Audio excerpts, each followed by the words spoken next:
Good evening, council. May I have a mover and seconder to call the meeting to order? Councilors Garwood and Moore, that the regular meeting of the Council of the Township of Springwater of March 15th, 2023 come to order at 6:30 p.m. All those in favor? And that has carried. We will now rise for the singing of the national anthem.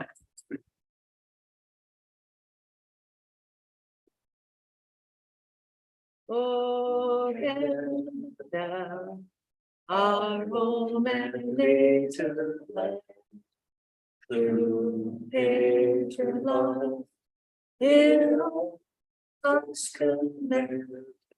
With flowing hearts we see thee rise, not nor strong and free. From far and wide, O Canada, we stand on guard for thee. God keep our land glorious and free. O Canada, we stand on God for thee. O Canada, we stand on God for thee.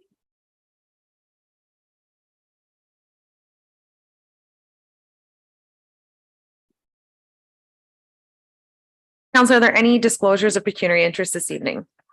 Councilor Alexander. Thank you, Mayor Coughlin.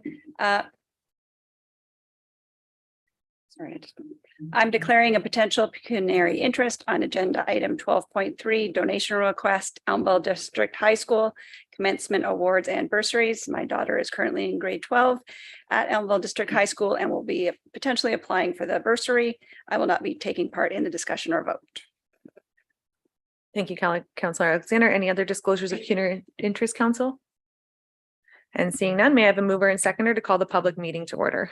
Deputy Cabral, Councilor Thompson, that the public meeting of the council held under section 17, 21, and 34 of the Planning Act RSO 1990 P13 as amended on official plan amendment application OP 2023-001, zoning bylaw amendment application ZB 2023-002 by L. Giffen, called to order at 6:32 p.m. All those in favor?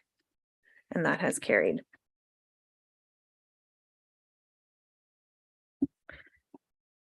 Welcome to this public meeting of the Township of Springwater Council held in compliance with section 34 of the Planning Act to give the public an opportunity to express their views in regard to the proposed amendments to the Township of Springwater zoning bylaw as amended. The first part of this meeting is to present the amendment. Following, the public will be given the opportunity to make oral submissions through the Zoom application or in person. Any person wishing to make an oral submission is to have notified the township prior to 8:30 a.m. this morning and been added to the commenters list. If a person of the public body who files an appeal of the decision of the Township of Springwater in respect of the zoning bylaw amendment does not make an oral submissions at the public meeting or written submissions to the township before the proposed zoning bylaw amendment has passed, the Ontario Land Tribunal may dismiss all or part of the appeal. All comments or questions should be addressed through the chair. Oral submissions will be included in the meeting's minutes and form part of the public record, including the name and address of the speaker, as information collected under the Municipal Freedom of Information and Protection of Privacy Act. The minutes of the meeting will be posted to the township's website. ZB 2023-002 by L. Giffen for 2466 Ronald Road. I will now call upon the clerk to confirm notice of the meeting and to dates which notice was given.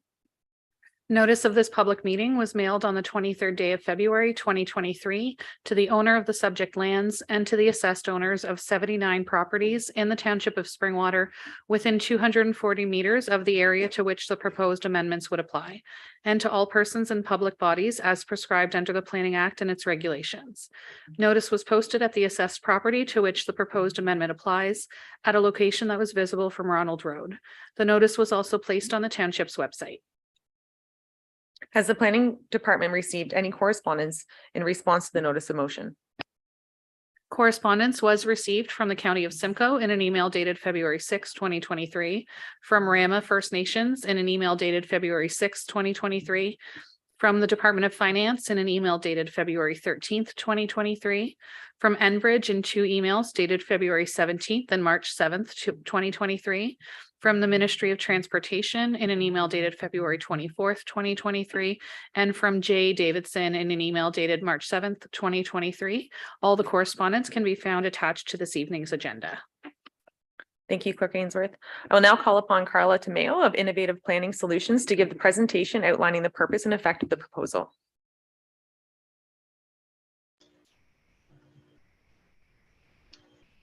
Hi, everyone.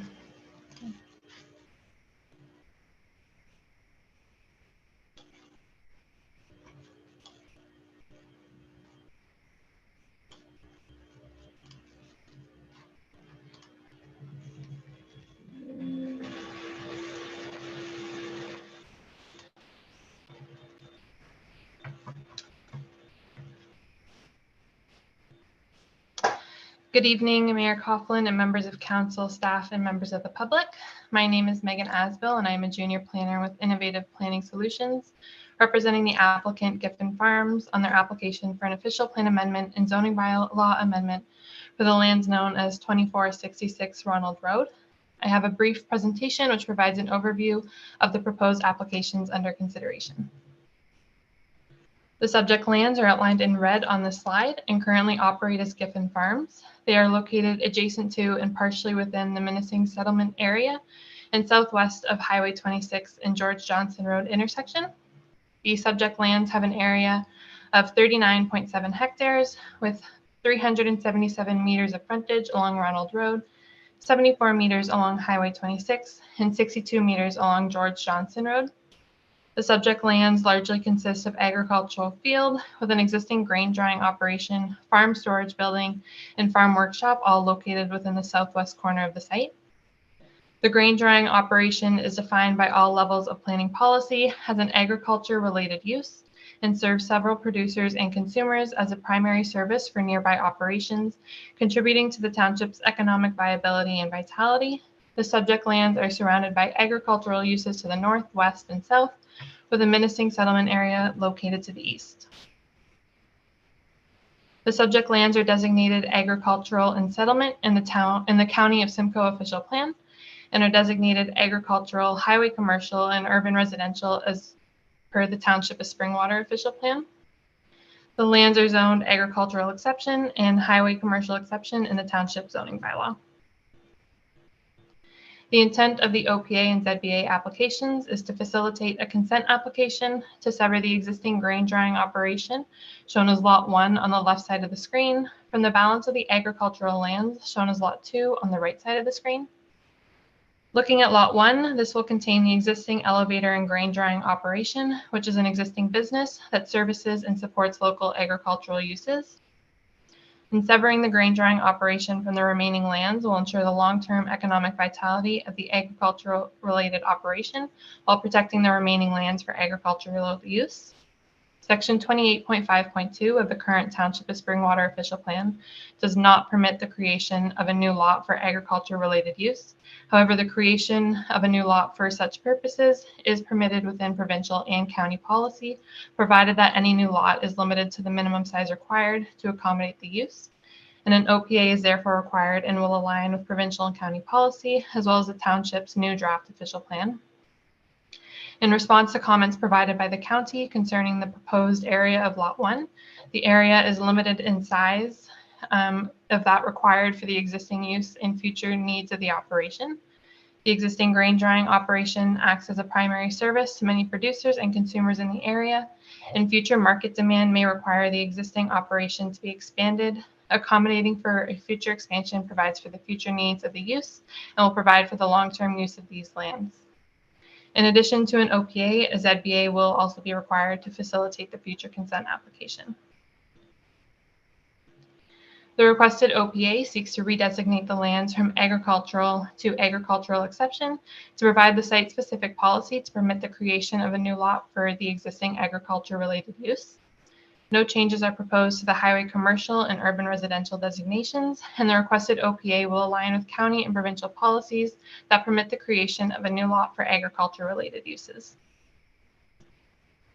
The requested ZBA seeks to rezone the subject lands from the agriculture exception zone to two distinct zones that will correspond with the proposed lots. The first agricultural exception zone relates to the existing grain drying operation and is outlined in green on this slide. This zone provides site-specific exceptions for reduced lot area, reduced lot frontage, reduced interior side yard setback, and prohibits residential uses on these lands.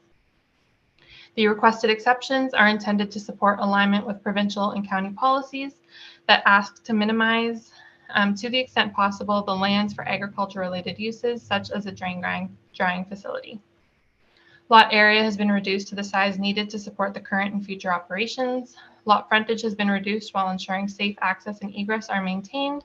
And the interior side yard setback on the east side, adjacent to the grain silo, as shown in the red circle on this image, has been reduced to ensure the lot is to a minimum size needed for the grain drying facility while preserving the remaining lands for agricultural use. In addition to the exceptions requested, this zone also proposes a provision to prohibit residential uses on this lot in alignment with county policy. The second agricultural exception zone relates to the remaining agricultural lands and are outlined in green on this slide. This zone provides site-specific exceptions for a reduced interior side yard setback located to the west where the existing workshop is located, as outlined in red on this image. The reduced interior side yard setback will facilitate the consent application and is a result of the existing structures present on both lots and ensures appropriate space is provided to the proposed lot. Both uses are existing and have demonstrated that there are no conflicts between the existing grain drying operation and agricultural lands. Therefore, no conflicts are expected as a result of the proposed zoning bylaw amendments. No changes to the land zoned highway commercial are proposed through these subject applications. Following approval of the requested OPA and ZBA applications, it is the intent of the applicant to proceed with an application for consent to sever the agriculture-related use from the remainder of the lands.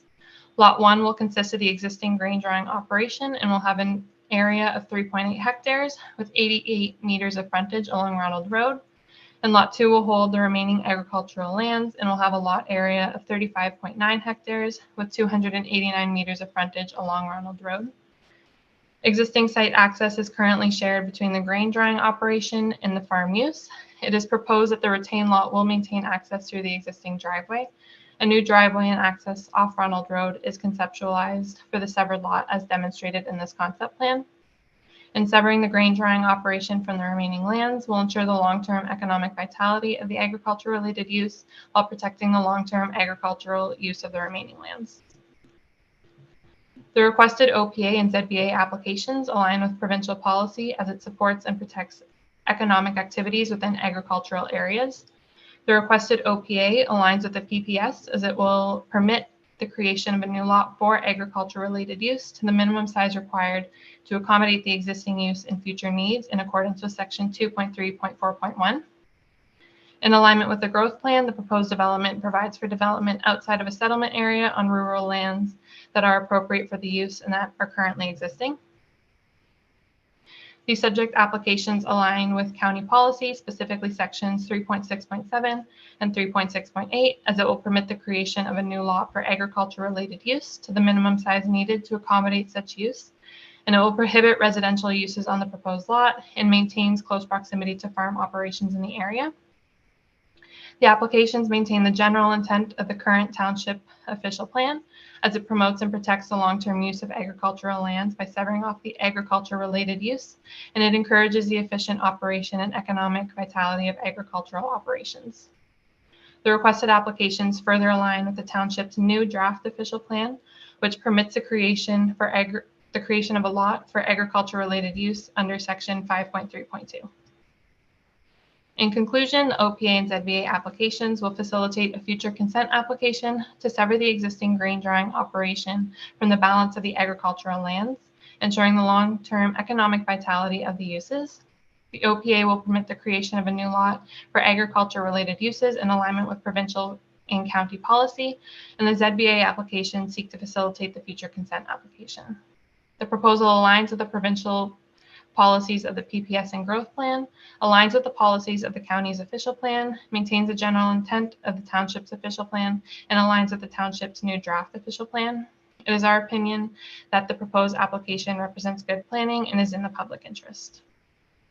This concludes my presentation, and I would be happy to take any questions and hear any comments at this time. Thank you. Thank you for the presentation. I will now call upon the moderator to provide the number of people who have registered to ask questions or make comments regarding the application. Thank you, Mayor Coughlin. There are no members of the public who have registered to make an oral submission for this application. Do members of council have any questions or comments with regards? Councillor Fisher? Just a quick comment. I think expansion of businesses like this, particularly agricultural businesses in Springwater, is a really excellent sign.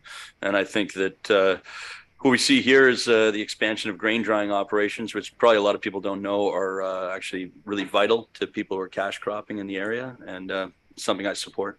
Oh. Deputy Cabral? Thank you, Mayor Allen. Thank you, Mayor Coughlin. One. Do you need a moment to If we, yeah, you can just Okay, address it's it, Megan. through to Megan. Megan, I'm just curious to know, the operations that are currently there now, grain drying, is there anything that precludes the expansion of the grain drying operations, given the current state and the way it's situated now? Or I guess what I'm looking for is the reason for separating the two lots. I know that at present, if that happens, there doesn't seem to be any conflict, but with two lots, one would be available for sale and could be a future conflict with a new owner. So if you could please provide some insight to that, I'd appreciate it. Please go ahead, planner. Through you, Mayor Coughlin, to Deputy Mayor. So the business is currently owned by the applicant's two children. Each child currently owns a portion. So one is owning or running the grain drying operation, while the other is running the rest of the agricultural fields. So the purpose of the consent application would just be to separate these two not separate the two businesses, but just separate the two uses. Thank you for that. Any further questions, council?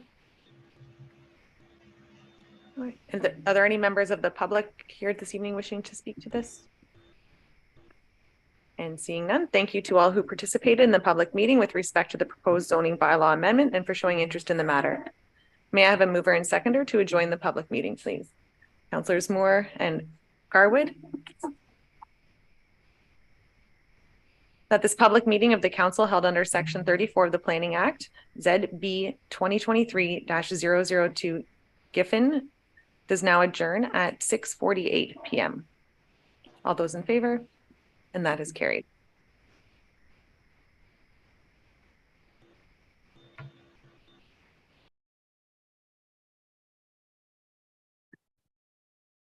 We will now move on to direction following the meeting. May I have a mover and seconder to refer ZB 2023-002 and OP 2023-001 Giffen 2466 Ronald Road back to staff.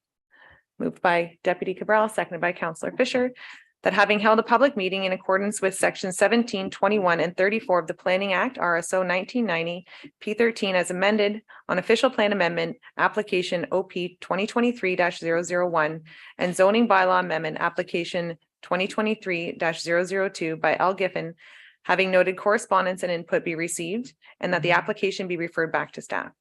Are there any questions or discussion on the motion? And seeing none, all those in favor, and that has carried.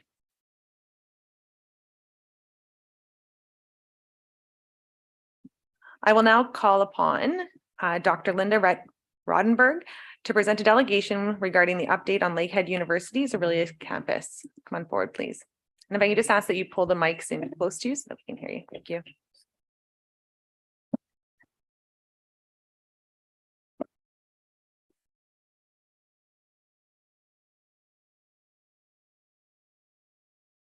Thank you, Your Worship and Council, for taking the time tonight to hear a little bit about Lakehead University. I'm really excited to be here tonight and to let you know a little bit about our story here in Simcoe County. My name is Dr. Linda Rodenberg. I'm the principal at the Aurelia campus of Lakehead University.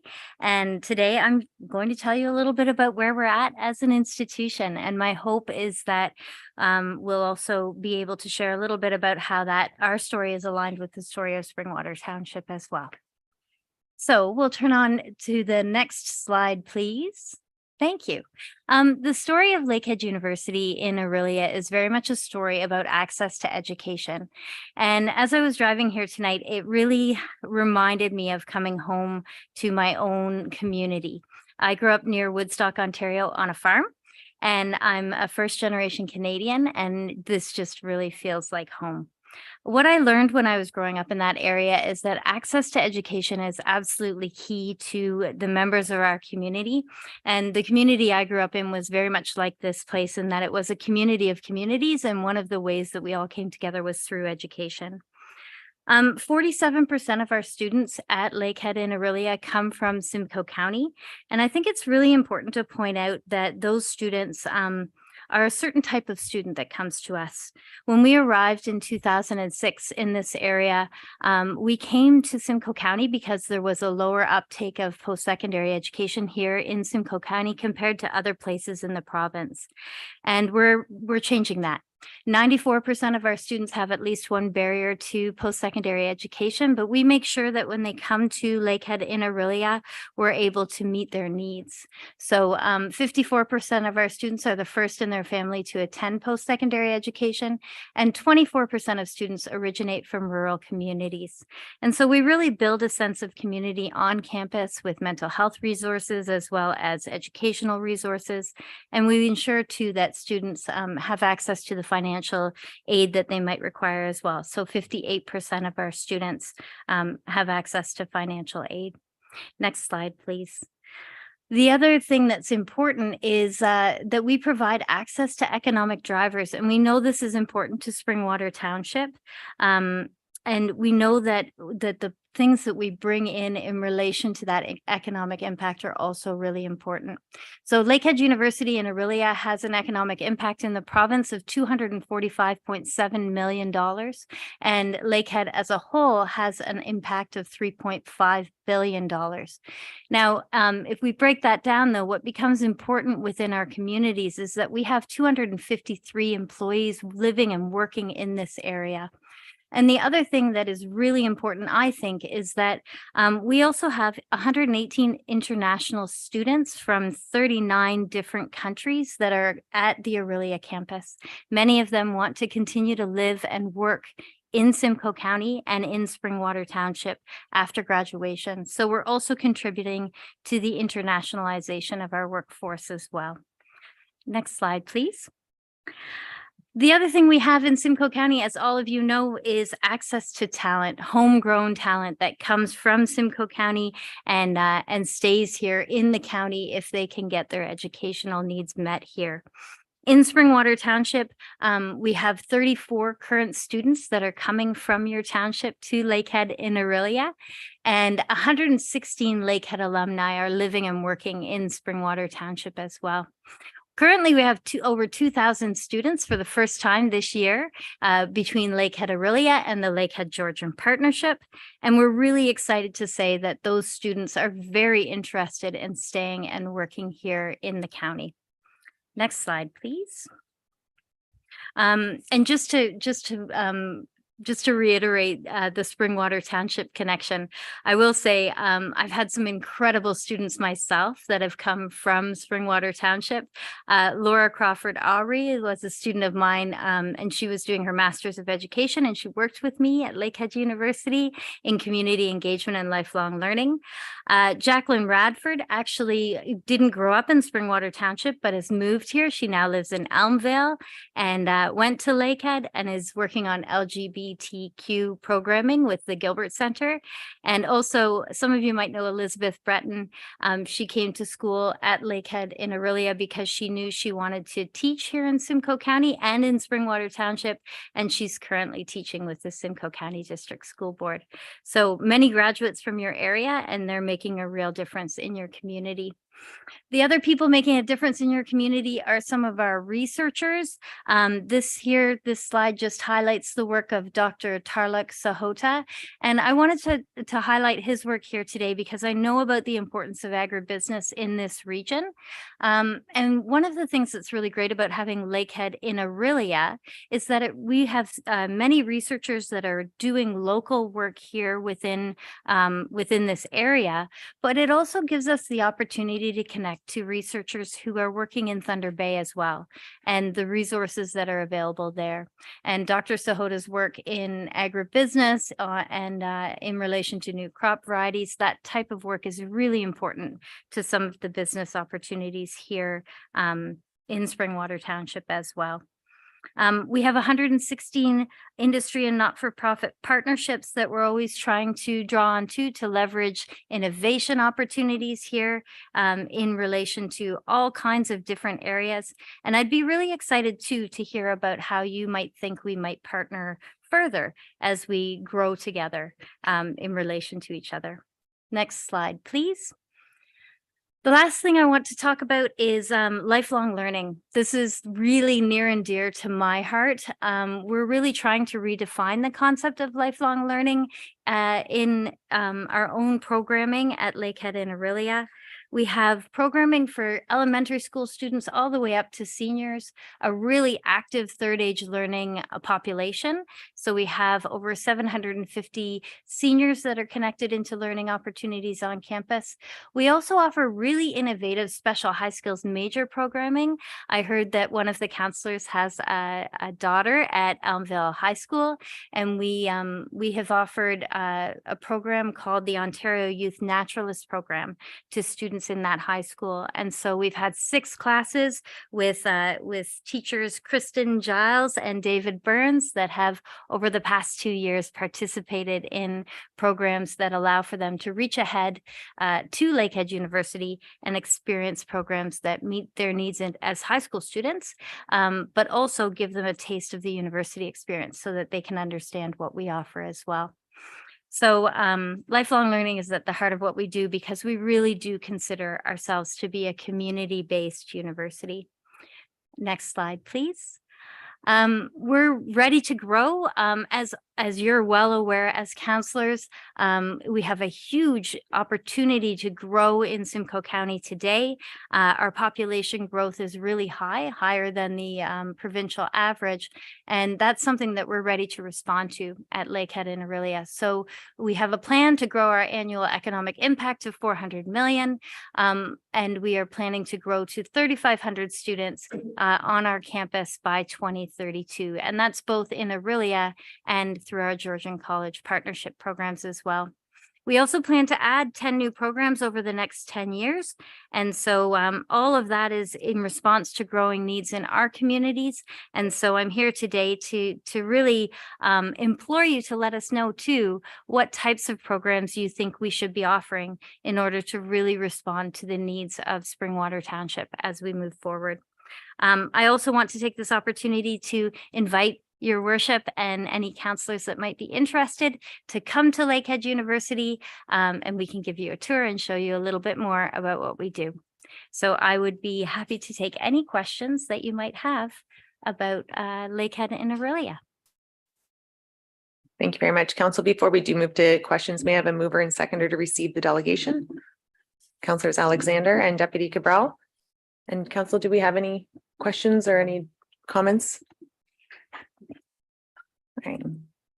Seeing none, that the delegation from Dr. Rottenberg, interim principal of Lakehead Orillia, regarding an update on Lakehead University Orillia campus be received. All those in favor? Perfect. Thank you so much for being here. Thank you, Your Worship. And I do hope you'll come to campus. I'm assuming we'll be seeing you at the county soon because there was no ask. So is it at the county level that we will be? Well, right now, to be honest, my most important thing when I took on this new role was that I really wanted to get out and tell our story in the county and reconnect with people and ask those questions about being able to meet needs in terms of programming. And so I think that if we were to come with an ask, it would be at the county level, but that's certainly not the purpose of today. right now the county is organizing for their county counselors tours of the facilities. There might be an opportunity whereby when they are taking a bus to Aurelia anyway, to look at some other, maybe reach out to the county and see if Lakehead could become one of those stops as well. Yes, that sounds wonderful. Thank you so much for Thank being you, here. Your Worship.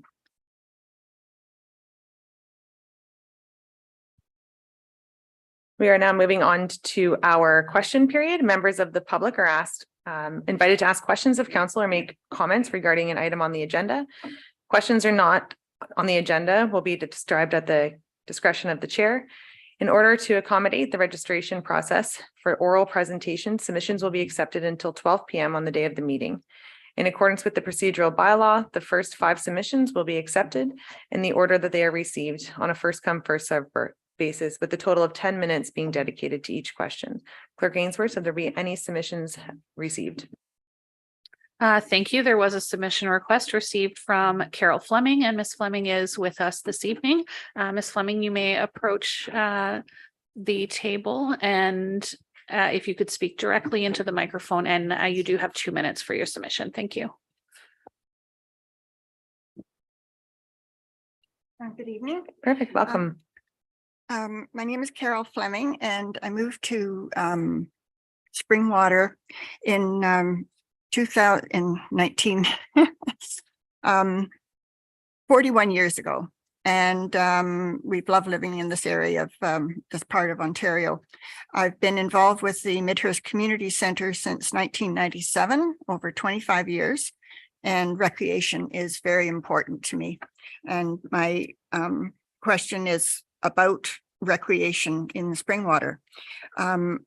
What is the reason for the motion to cancel Springwater's agreement with the City of Barrie Recreation that has been in place for over 20 years? I believe that the arrangement has been well used by the citizens of Springwater, with over 1,700 participants using Barrie programs and facilities in the past year alone. It seems that the Township of Springwater has benefited financially by not having to supply those recreation services for its residents. Could you please explain the rationale for wanting to cancel that agreement? Thank you. And before turning to staff or whoever else is going to answer, for myself anyway, the reason to look into service partners is simply that we look into all agreements that we do have, and then from there determine whether there is a net benefit to our residents. So I think it was 2016, we first went out and asked how many people are using it. Are we utilizing it? Are we promoting it? What type of benefit does it have? So the reason that this is coming forward at this time is that staff finally was able to get some numbers from the City of Barrie to work forward, and then council took that information and will make a decision. And CEO Schmidt, if you wanted to comment.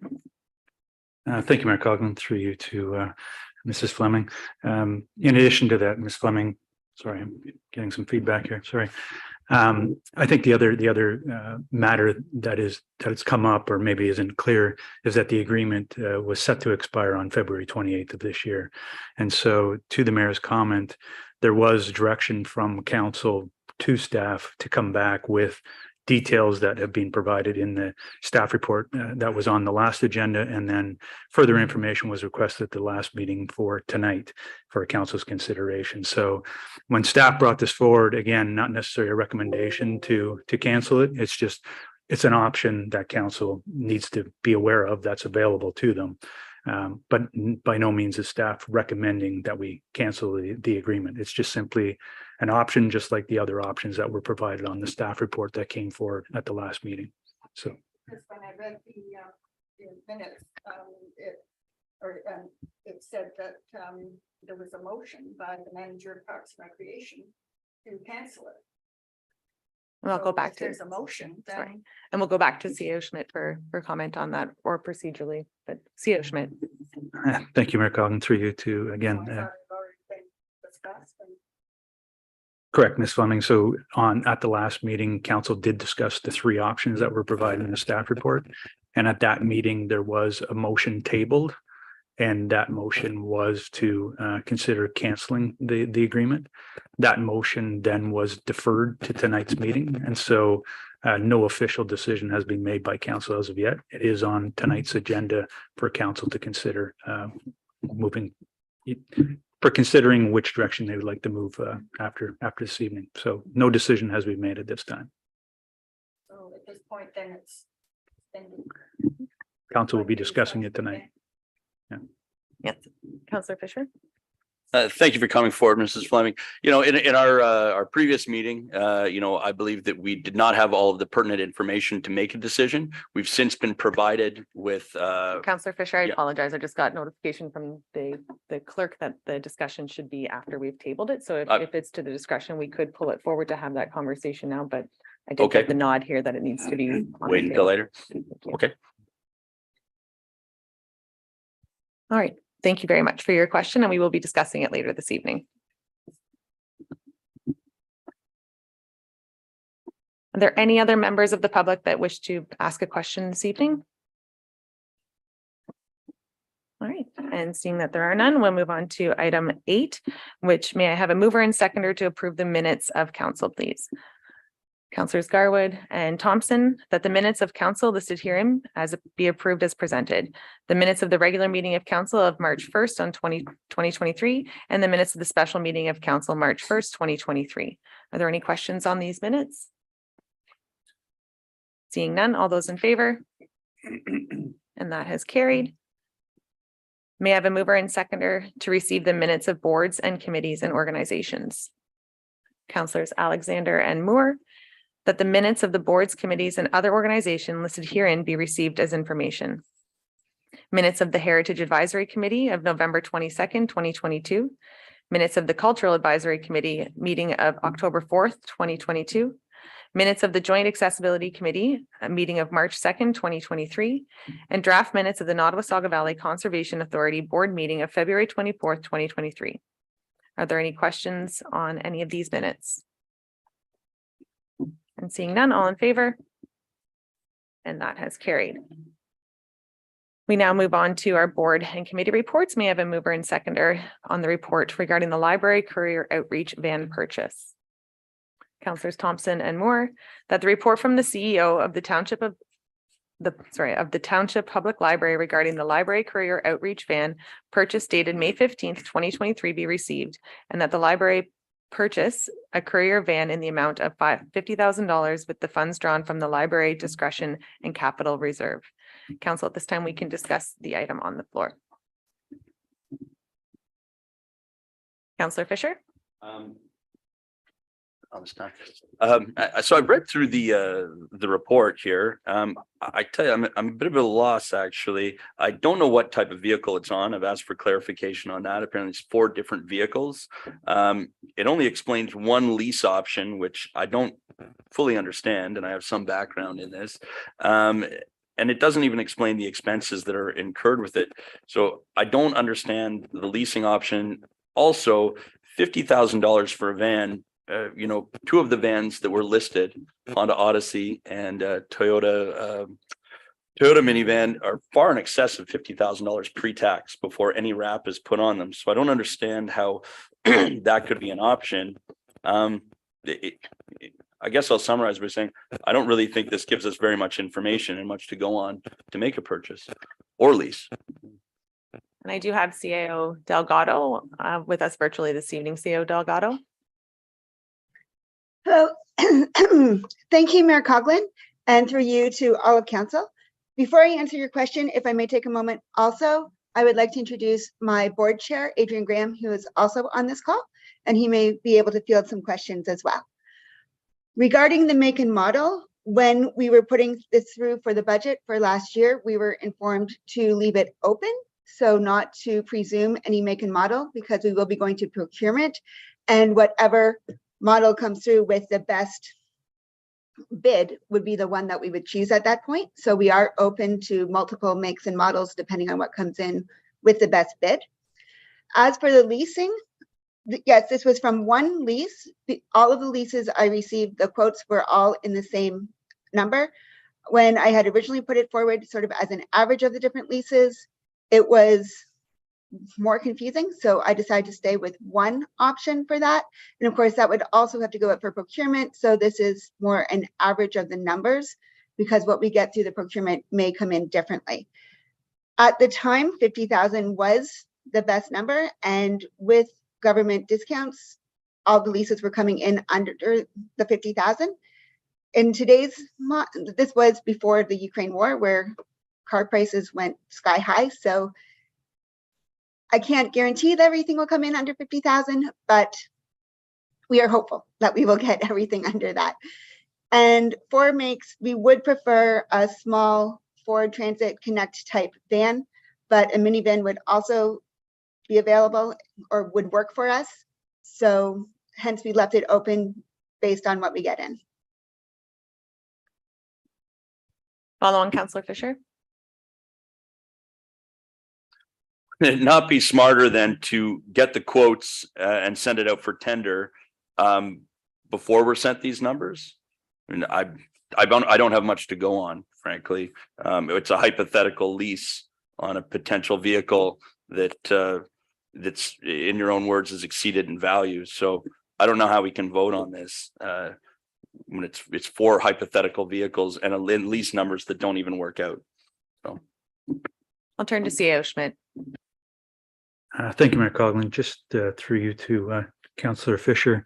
Councillor Fisher, you may or may not be aware that the direction provided to, I believe, Ms. Delgado in the library after the 2022 budget discussions were to essentially bring back a staff report with purchase versus lease options.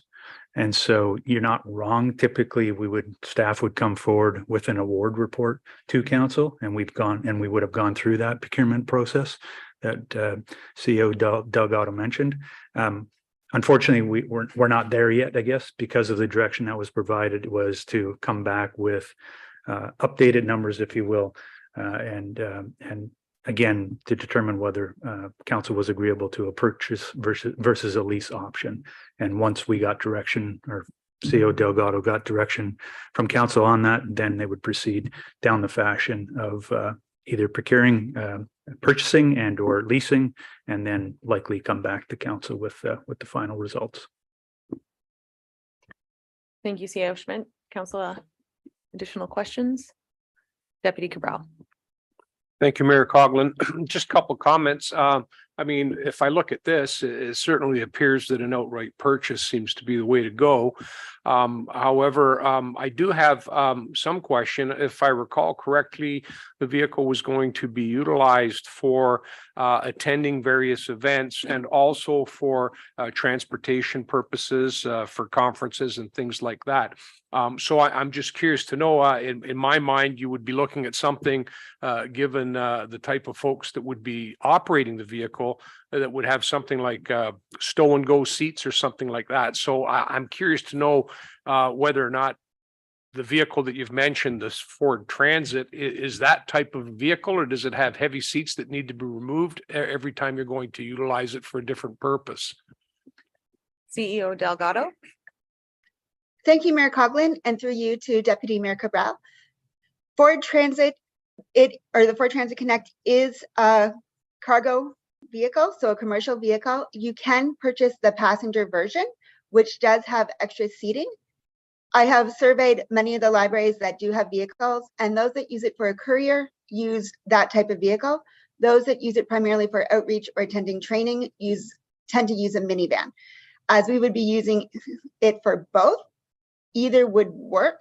It is to be used for the courier at least twice a week, so therefore it would be doing heavy courier duty with bins of books each week. Hence, the flat surface would be very beneficial. As you know, minivans do have a little bit of a well at the back sometimes, so depending on what we're transporting, that could be more of an issue. Thank you. Councillor Fisher. Just in looking at this, I actually agree with the deputy mayor. A purchase would be better. I think it would be, frankly, it would be more simple than a lease with a potential buyout at the end.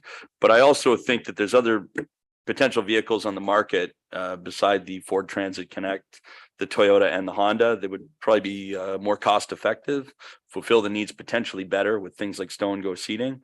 So I would like to see those vehicles looked at, and frankly, I think you could keep it under $50,000 with tax in.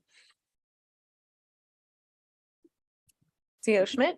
I thought you were waving. I'm getting used to not having a screen, so it's throwing me off here, but. Thank you, Mayor Coggan. Maybe if I can, to Councillor Fisher's comment, again, Councillor Fisher, typically when, again, not to be defensive, typically when we go through a procurement cycle, we provide for just the specifications. We don't typically go with brand, so that it is open. So to your point, it could be any number of individuals that pick up the bid, could submit as long as they meet our specifications. So it's really the specification piece that we try to put together. Now, that said, could it be a specification that's specific to a vehicle? We try not to do that, but yeah. So again, we try not to be brand specific, if you will. So just to clarify on that. Thank you. I will go Councillor Fisher and then back over to Deputy Cabral. So then am I to take it that the library is spearheading this purchase, or will we be spearheading this purchase? I think that makes a difference. And CEO Schmidt, if you want to speak to the unique partnerships between the library and the municipality. Sure. Thank you, Mayor Coughlin, through you to Councillor Fisher. So Councillor Fisher, to Mayor Coughlin's comments. So we do have a partnership with the library, the township does, that is, and we do work hand in hand with them. So from a procurement standpoint, we would be help guiding that process, and they typically would follow our procurement process.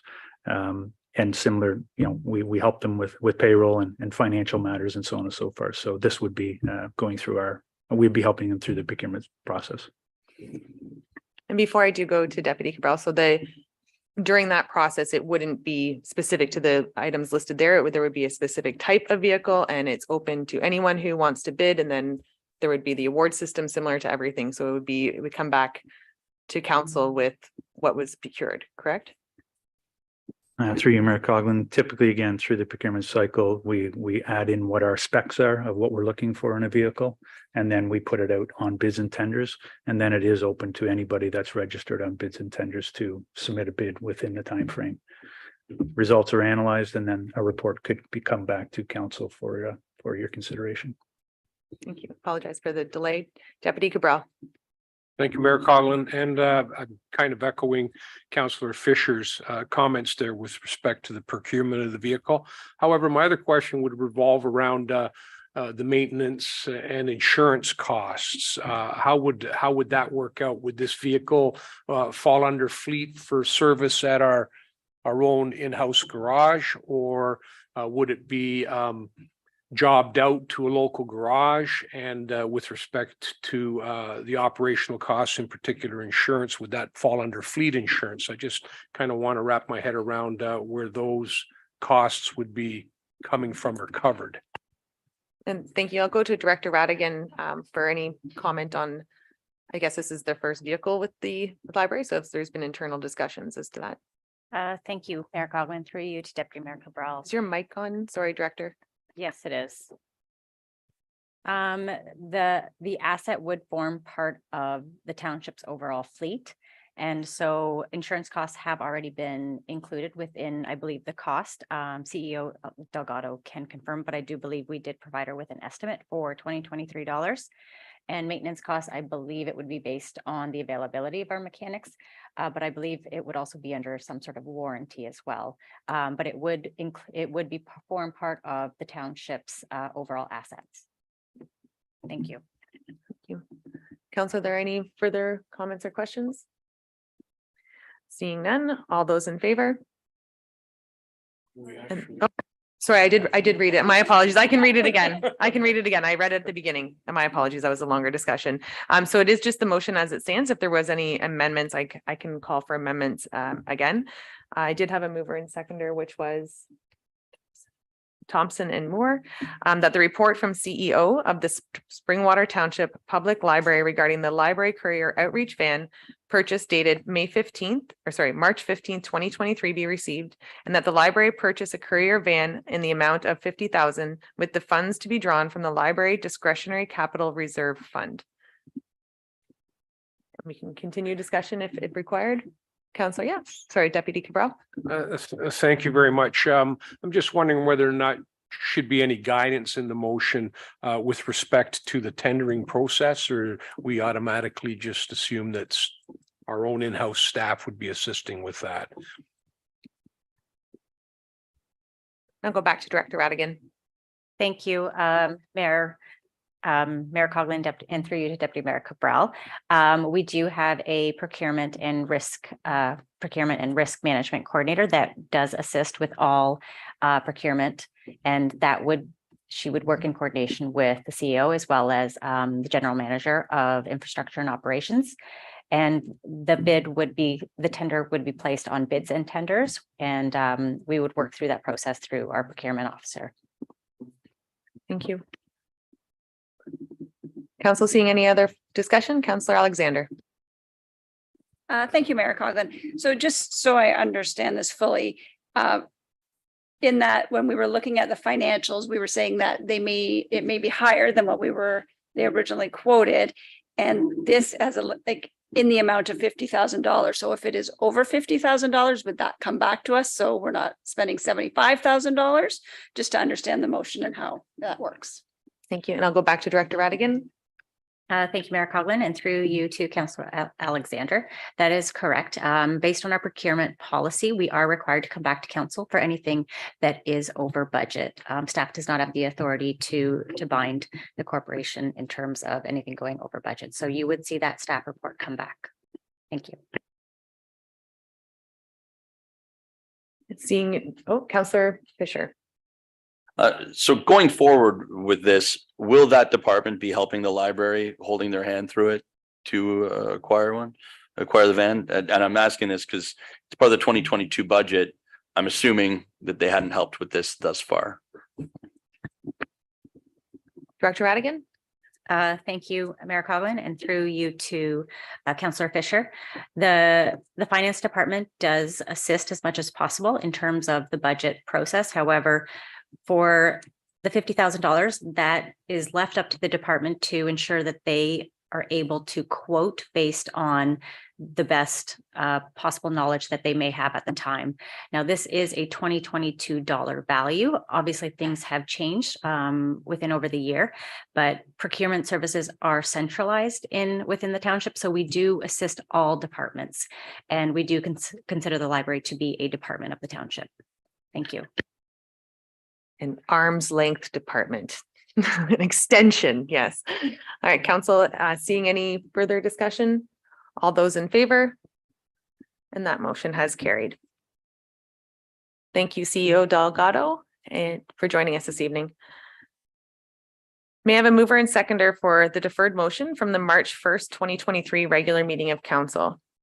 The motion, sorry, I missed those hands. I was looking at my screen. Councillors Fisher and Moore, that the report from the manager of Recreation Parks and Facilities titled The Non-Resident Fee Agreement, City of Barrie, dated March 1st, 2023 be received, and that the agreement with the City of Barrie for the Springwater Resident Access City of Barrie recreation programs and services not be renewed for another 4-year term and subsequently end in February 28th, 2023, and that the dollars allocated to these 4 years of the agreement be appropriated to a reserve for recreational purposes.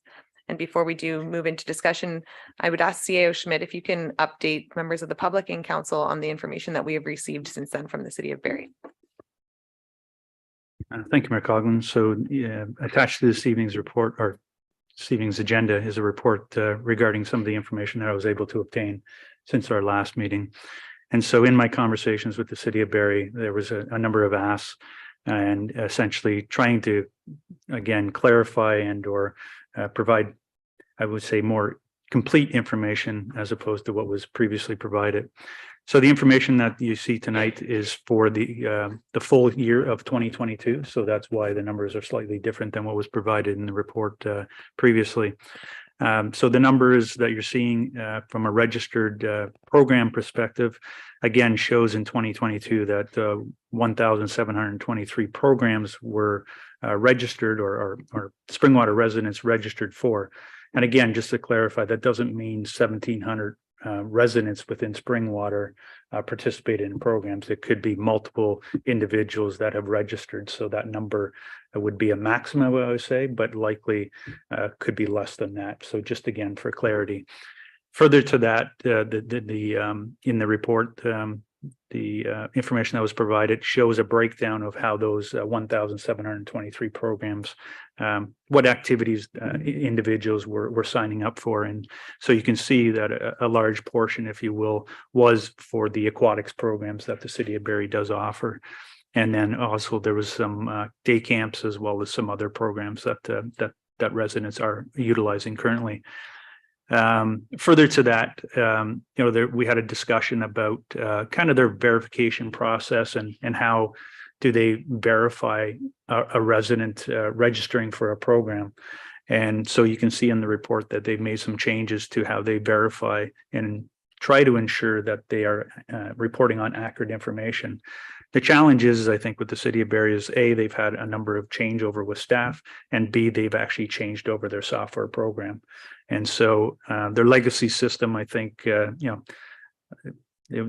phrase I'll use here is maybe inappropriate, but garbage in, garbage out. And that's really what part of this is that some of that information wasn't verified, to be quite honest with you. And so, residents that have been in this program for, say, 20 years, may have, they haven't updated their profile. And so are they actually being counted in the Springwater numbers or vice versa?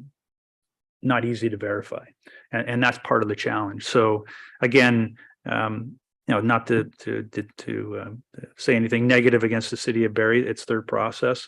But again, I think, when you have a number of individuals coming in to register for a program, your main goal is likely to probably get them in the program as quickly as you can and register them, and maybe they're not verifying all the information that they ought to.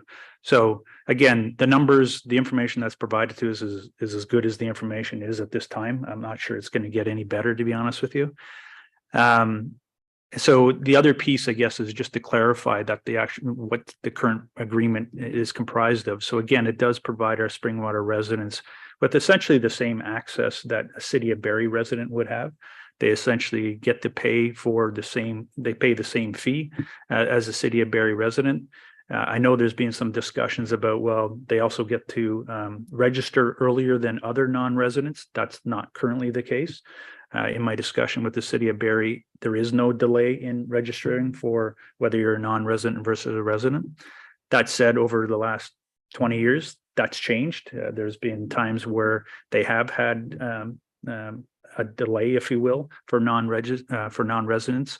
I've experienced that personally, to be honest with you, living in Innisfil and trying to register for a program in Barrie at the time where we didn't have the service. Again, we were delayed, but that actually changed when they built their, I guess it's now called the Peggy Hill Community Center, formerly the Holly Rec Center. They had, I guess, more capacity built with that facility. So then they decided that there was no delay required. In my conversation with them, they did indicate that they are starting to see, capacity is being used up, and the non-resident program is being looked at. Will it be offered on a go-forward basis? Right now, they've agreed to continue with the 4-year agreement that we have. Will there be changes in the next 4 years? Possibly. What else should I cover here? Again, the renewal terms, I think what we talked about at the last meeting, again, just to confirm. So there is an automatic renewal in the agreement. So technically the agreement, or not technically, the agreement has renewed already. So the township is in a 4-year agreement with the city of Barrie right now.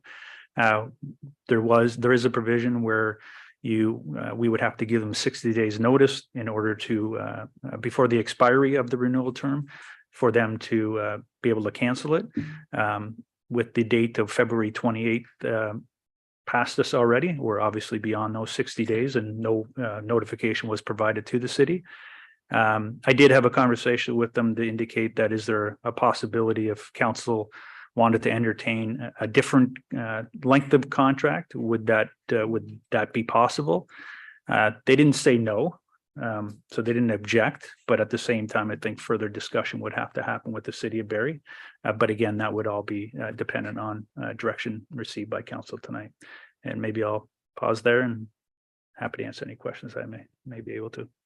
Well, thank you. And I'll turn to council for comments. Deputy Cabral. Thank you, Mayor Coughlin. And I know there was a lot of discussion about this, but I think at the end of the day, we're in the contract presently. That's just the way the cards fell. I think the biggest obstacle was trying to figure out how many residents were taking advantage of the program and how many residents were not. And based even on the numbers that we've been provided with, it's a little difficult to tell from there how many households would be utilizing it, because a household utilizing it for several programs, maybe a household of 4 people, a couple of adults and a couple of kids, could easily probably ring up in the neighborhood if we apportioned it based on 2,000 plus would be $37 per program. If we look at the 1,700, it's $50 per program based on the $82,000 per year. So you could easily get into a couple of $100s of subsidy for the programs based on this flat rate.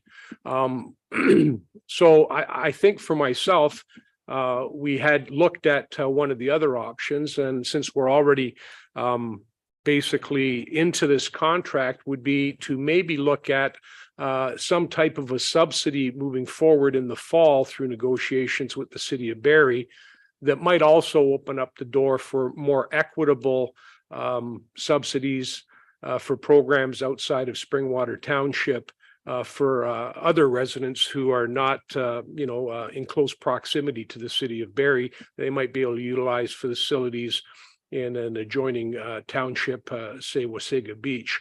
The other thing that kind of caught my eye was the fact that some of the programs that our residents outside of aquatics are signing up for are very similar in nature to programs that Springwater Township recreational department actually makes available to our residents here. So there's a few things to look at there. But I would, in my mind, like to see us move forward with maybe a continued subsidy, but maybe in a different manner from what we have now, where it's a big broad brush with $82,000 that in some cases seems a little bit out of whack with the amount of funds that are actually being utilized per program. And as CAO Schmidt has mentioned, there doesn't seem to have been much advantage to this for our residents over the last couple of years, when everybody's basically able to register for the programs at the same cost at the same time. So those would be my comments. So while this is on the table, I would actually like to, I guess I can't propose an amendment to it because I can't vote for it, but I would like to propose that we revisit option 2 or option 3, which was a potential subsidy, but we're locked into this contract right now. So I would be looking for an amendment there to direct staff to revisit this with the city of Barrie in the fall to see if there might be another option where we could provide a subsidy to residents who sign up rather than a $82,000 payment per year. Councillor Fisher. Well, first of all, I'd like to thank Mrs. Fleming for coming in and asking a question. I'll attempt to answer it. I believe actually the agreement that we have in place, Springwater residents have enjoyed the Barrie facilities that are frankly far superior to ours right now prior to building the hub. I think that it would be a mistake to get rid of it. $82,000, although a seemingly large sum of money, does grant us access to some world-class facilities. And that being said, going into the future, when we start building the hub and having better facilities ourselves, I think it would be worth taking a look at re-engineering it. But for right now, I would like to see it stay in place, and I think it'd be the smart thing to do. Any other members of council? Councillor Moore. Thank you, Mayor Coughlin. So granted that we're now committed to our 4-year contract, I'd like to see that stay in place. But I do agree that with the deputy mayor, we could certainly look at other ways of helping other residents, particularly in the north, where they could go to Wasaga Beach, maybe Tiny Township or Midland, and access those facilities. So I think I would like to see staff reach out maybe to those townships and see what agreements we can put, pen to paper for those residents, especially for the aquatics programs. But for now, I would like to see this contract stay. And then 6 months, maybe prior to the end of that 4 years, we can relook at the entire contract and renegotiate maybe at that time. Councillor Garwood. Thank you, Mayor Coughlin. I agree with the deputy mayor and also in regards to what Councillor Moore had said in regards to working with our neighboring municipalities, especially in the north, looking at the numbers. As we work our way from Ward 1 through 5, we see the numbers steadily increase as we get closer to the city of Barrie. While obviously, no matter if it's 1 or 1,000 residents, it's still important, any recreation agreement. But I do agree with the deputy mayor. I would like to see the agreement revisited and potentially, again, subsidizing those who wish to utilize some sort of an agreement in this fashion. I think it also helps us understand the numbers a bit better as well. If we're subsidizing specific users, then we would understand exactly how much we are spending instead of, as Deputy Mayor Cabral mentioned, painting a $82,000 bill across the municipality each year. So I'm very much open to revisiting the agreement in the fall and a subsidy in some sort. Councillor Thompson. I do have comment as well. I really appreciate staff and for giving us the numbers. Having looked at the numbers and talking to some residents, I would be in favor of keeping the 4-year agreement with the city of Barrie. I think it's a good deal for us, having access to these, as Councillor Fisher said, world-class facilities. One of the problems I think we have is I've been a resident of Springwater for 16 years, and this is the first time that I've heard about it. I think that we could really do a lot better job of taking advantage of the programs and facilities. With regards to programs, I don't see the conflict at all.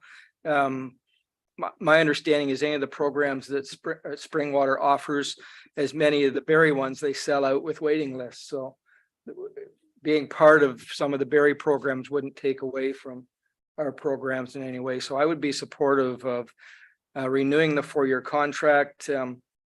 I'd like to see it on our website, promoted more to our residents. I would also like to see it, if we do go forward with it, maybe have it 3 years or 5 years, so the contract doesn't end in an election year, so that we don't have a rookie council dealing with this kind of an issue, and that we could be better prepared. And I'd like to also, if we do renew it, go forward with the 4 years, is to maybe petition the city of Barrie to see if we can't get a waterfront pass for our residents as well as part of it, as one of the services that is outlined in it. And those are my comments. Thank you. CAO Schmidt, the chuckling, does that mean that you want to walk that path again, asking for that, or? The concern that I do have with this is that when we work with third party, whether it's Aqua, Ainley's, NVCA, we're diligent in understanding what we're getting for the money that we're giving them. And I think that is our responsibility to fully understand. And if you look across the board at their swimming camps, active living, how they've broken it down for us. And if you take the highest category, so the most expensive swimming lesson at $155 and the camp pass or the drop-in pass at $327, and you do pull out the 15% of that. So if you use the highest value, that totals $65,000. So I do agree with Councillor Thompson that we need to utilize this money. If we are, as a council, choosing that this is something we want to continue to invest in, we need to make sure that it is fully utilized so that we are getting, because when I'm looking at the math here, it's great. If it was a $65 bill, I could say, great, we're utilizing it to the point of $65,000. I think that we do need to push it out and push it out hard and make sure that our residents do know that this is what's available to them and ensure that they are receiving that discount. I know I convolute this often, and I apologize to the rest of council for bringing it up again, but I still have trouble with the city of Barrie then recharging back for ice for our residents, and our residents are then paying $35 per child to register with the city, not the city of Barrie, Barrie Minor Hockey. And to me, if there's going to be give and take, it's yes, our residents are saving 15% on their swimming lessons, but then they're being charged an additional $140 or whatever it is for their kids to play in an area that they're dictated to play. Their property of Barrie Minor Hockey. They can't come play in Elmvale. That's just where they have to go. So I'll still keep digging on that way, but Councillor, are there any additional comments and questions? Councillor Alexander, we haven't heard from, and then I'll go to the others. Thank you, Mayor Coughlin. So I don't know if this is an option or not. I think because we already are, we're tied in, like we're in the contract, we can look at trying to get out. We certainly can't get out right away. I don't think that's fair to the people using the programs to give them no warning and just say, yeah, sorry, we're done. Is it a possibility to look at renegotiating in 2 years, which then kind of gives us the opportunity to say, let's have staff come with a couple different proposals of, can we look at a subsidy program? Can we look at a subsidy program with multiple municipalities?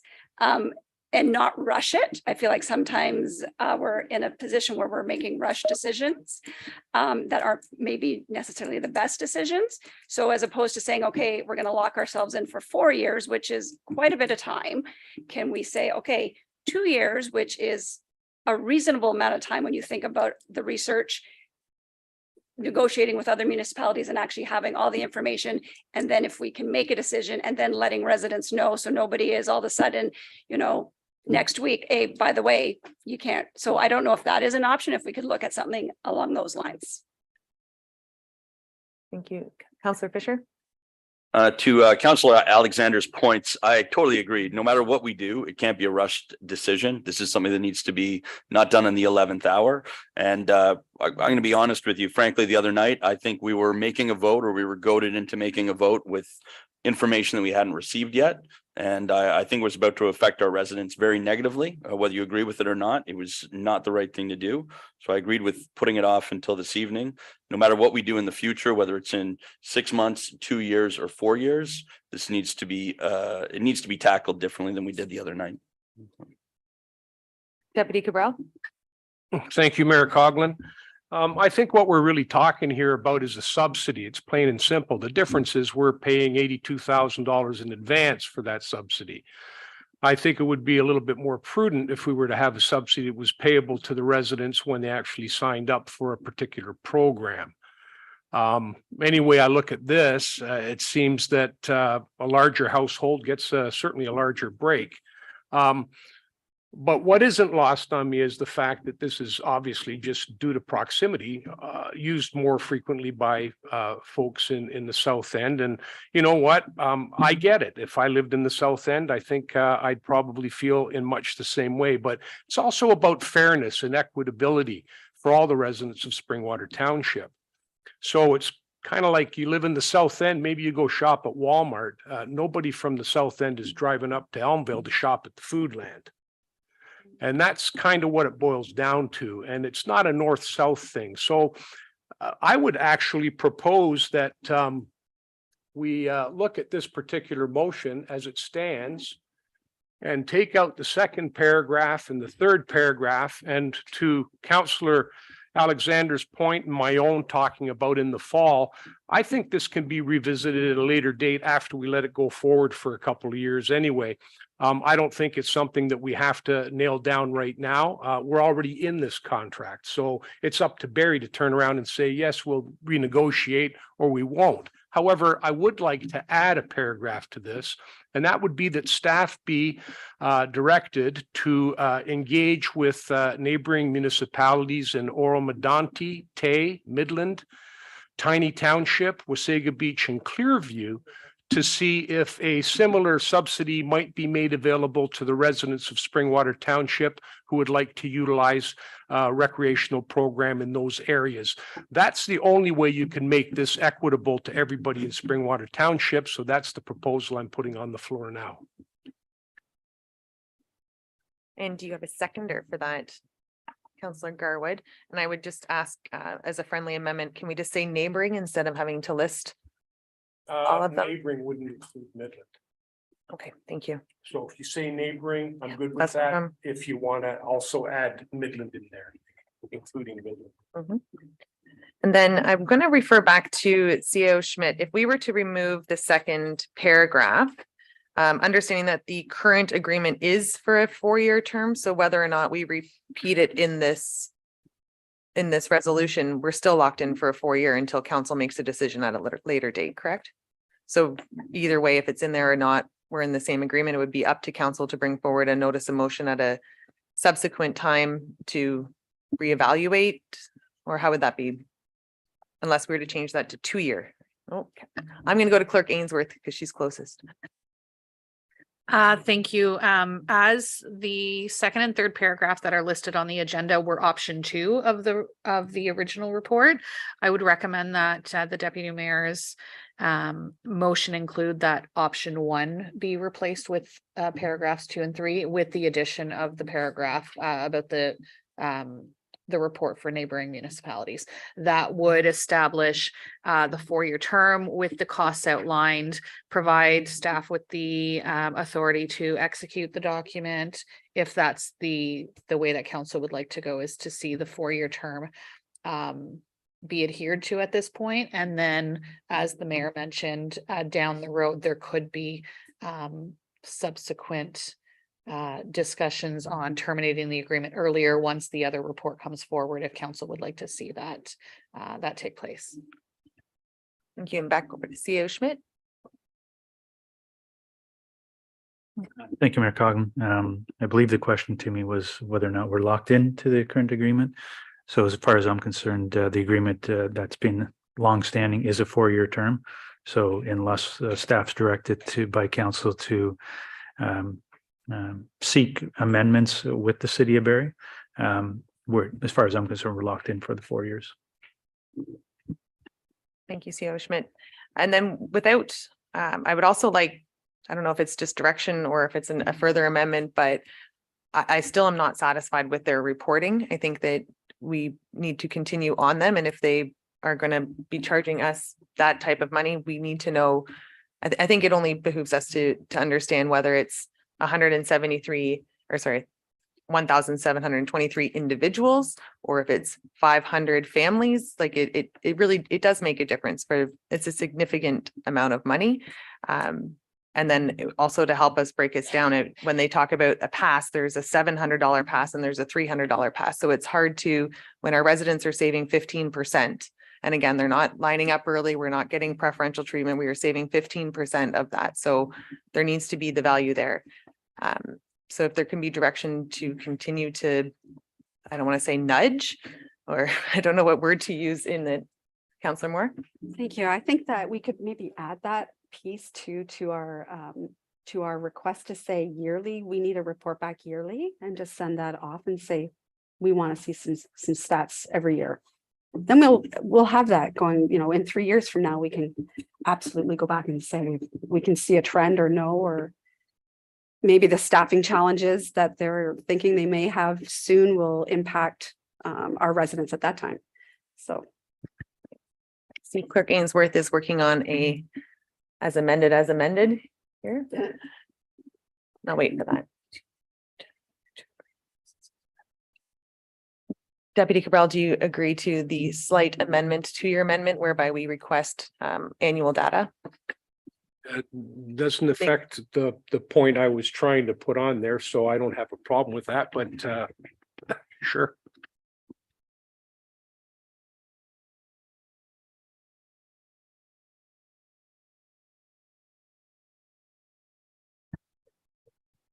Deputy Cabral. Thank you. And having said we're in a 4-year agreement, it's the same old. I mean, we can negotiate till forever, and it's up to Barrie to decide whether or not they want to accept a change. Having said that, if Barrie turns around and says to us in 2 years' time, really, we want out of this, there's too much demand, you folks aren't going to be able to utilize our facilities anymore, then I guess we would be in a position to say, sorry, we're going to keep this agreement. Okay, but that's just the comment I wanted to make about that. Clerk Ainsworth. Thank you. So please let me know if you'd like to see any further changes. The amendment would read that the motion now before council be amended as follows. that paragraphs 2 and 3 be deleted. So that would be the paragraph of not renewing the agreement, as well as the dollars being allocated to a reserve, and that be replaced with that the agreement with the city of Barrie for Springwater residents to access city of Barrie recreational programs and services be renewed for a 4-year term effective March 1st, 23 and expiring on February 28, 27 for a total fee of $345,100 annualized as follows: 23-24, $82,000, 24-25, $85,100, 25-26, $87,700, and 26-27, $90,300. And that the mayor and clerk be authorized to execute the agreement and any other applicable documents, including extensions and amendments to the agreement as may be deemed necessary. And that the city of Barrie be requested to provide detailed registration statistics on a yearly basis. And further, that staff be directed to engage with neighboring municipalities, including Midland, to inquire if a similar agreement or subsidy can be made available to Springwater residents for registration and recreational programming within their municipalities. Deputy Cabral. Thank you, Mayor Coughlin. Just in respect to that last little piece there, I think it needs to be clear that if there is no agreement reached with the neighboring municipalities in a similar fashion as we currently have with Barrie for a set fee, that a similar subsidy be made available to residents of Springwater Township in the same vein as those other ones. So if we can't make a deal with a particular municipality, hopefully we can still come up with a reasonable subsidy based on what we get from Barrie right now along the same lines. Is that possible? Clerk Ainsworth is typing here.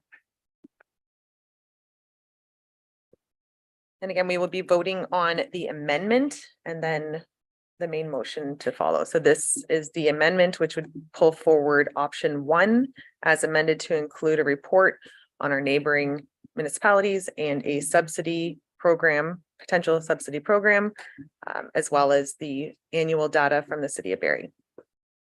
And unless you want to read it all again. Let's read it. Am I good to go? Okay.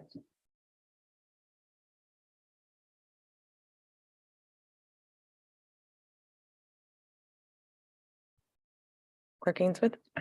Thank you. I've added to that last paragraph, or a potential township subsidy for use of recreational facilities should no agreement be reached. Council, we are now voting on the amendment. All those, Garwood was the seconder. All those in favor on the amendment, and that has carried. And we move back to the main motion, which is exactly what Clerk Ainsworth just read. Do you want to read it again or no? Council, do we need read again, or we're satisfied with the? Perfect. So on the main motion, council, all those in favor? And that has carried. Thank you. Thank you. Moving on to item 11, our action reports. May I have a mover and seconder to approve the option report for the Barrie North Winter Tennis lease extension and purchase of the clubhouse.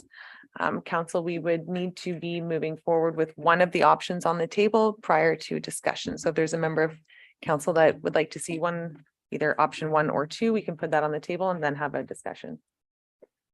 Councillor Fisher. Oh, sorry. Moved by Councillor Fisher. Option. I'm sorry, I'm confused. I'd like to speak. Yeah, and that's not a problem. Unfortunately, we do need to, when we have option reports, in order for council to have a discussion, there has to be a resolution on the table. So we have to move either option 1 or option 2. That does not preclude council from, after we put option 1 on the table, we decide, no, that let's go back to option 2. So we just need to have an option on the table. Or Clerk Ainsworth is going to tell me I'm all wrong. We're receiving it.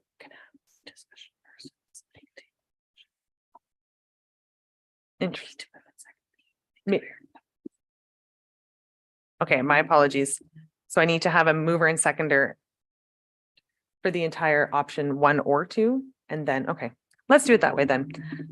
Deputy Cabral and Counselor Fisher that the report from the manager of Recreation Parks and Facilities regarding the Barrie North Winter Tennis Lease Extension and Purchase of Clubhouse Options dated March 15th, 2023 be received.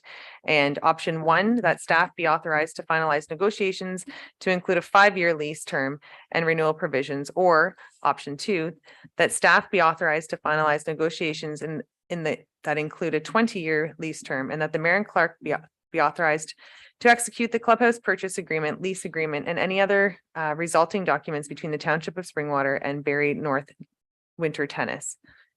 My apologies for that confusion, Council. At this time, is there any discussion? Councillor Fisher. I would actually like to move to defer this. I've had several discussions with the owner of the tennis facility. He's presently negotiating the lease, and there seems to be a lot more to discuss than just the 5 or the 20-year portion. And he would even like to make a delegation to come and speak to us about it. I would actually ask that frankly, rather than voting again with a lack of information, we could actually defer this and vote at another time.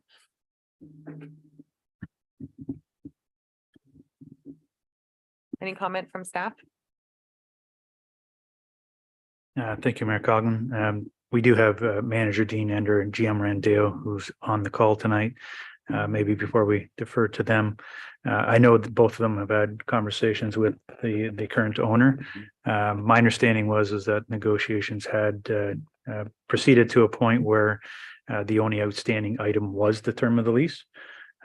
Councillor Fisher and I did speak before the meeting, and he did let me know that essentially the comments that he made this already.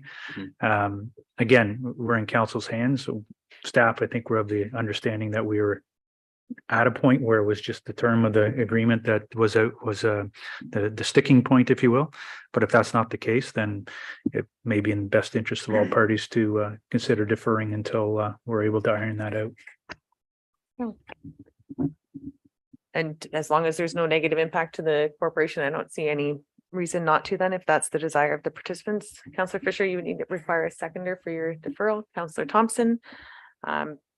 That item, action item 11.1, Barrie North Tennis Lease Extension and Purchase of Clubhouse be deferred. And Councillor Fisher, do you have a specific date or just?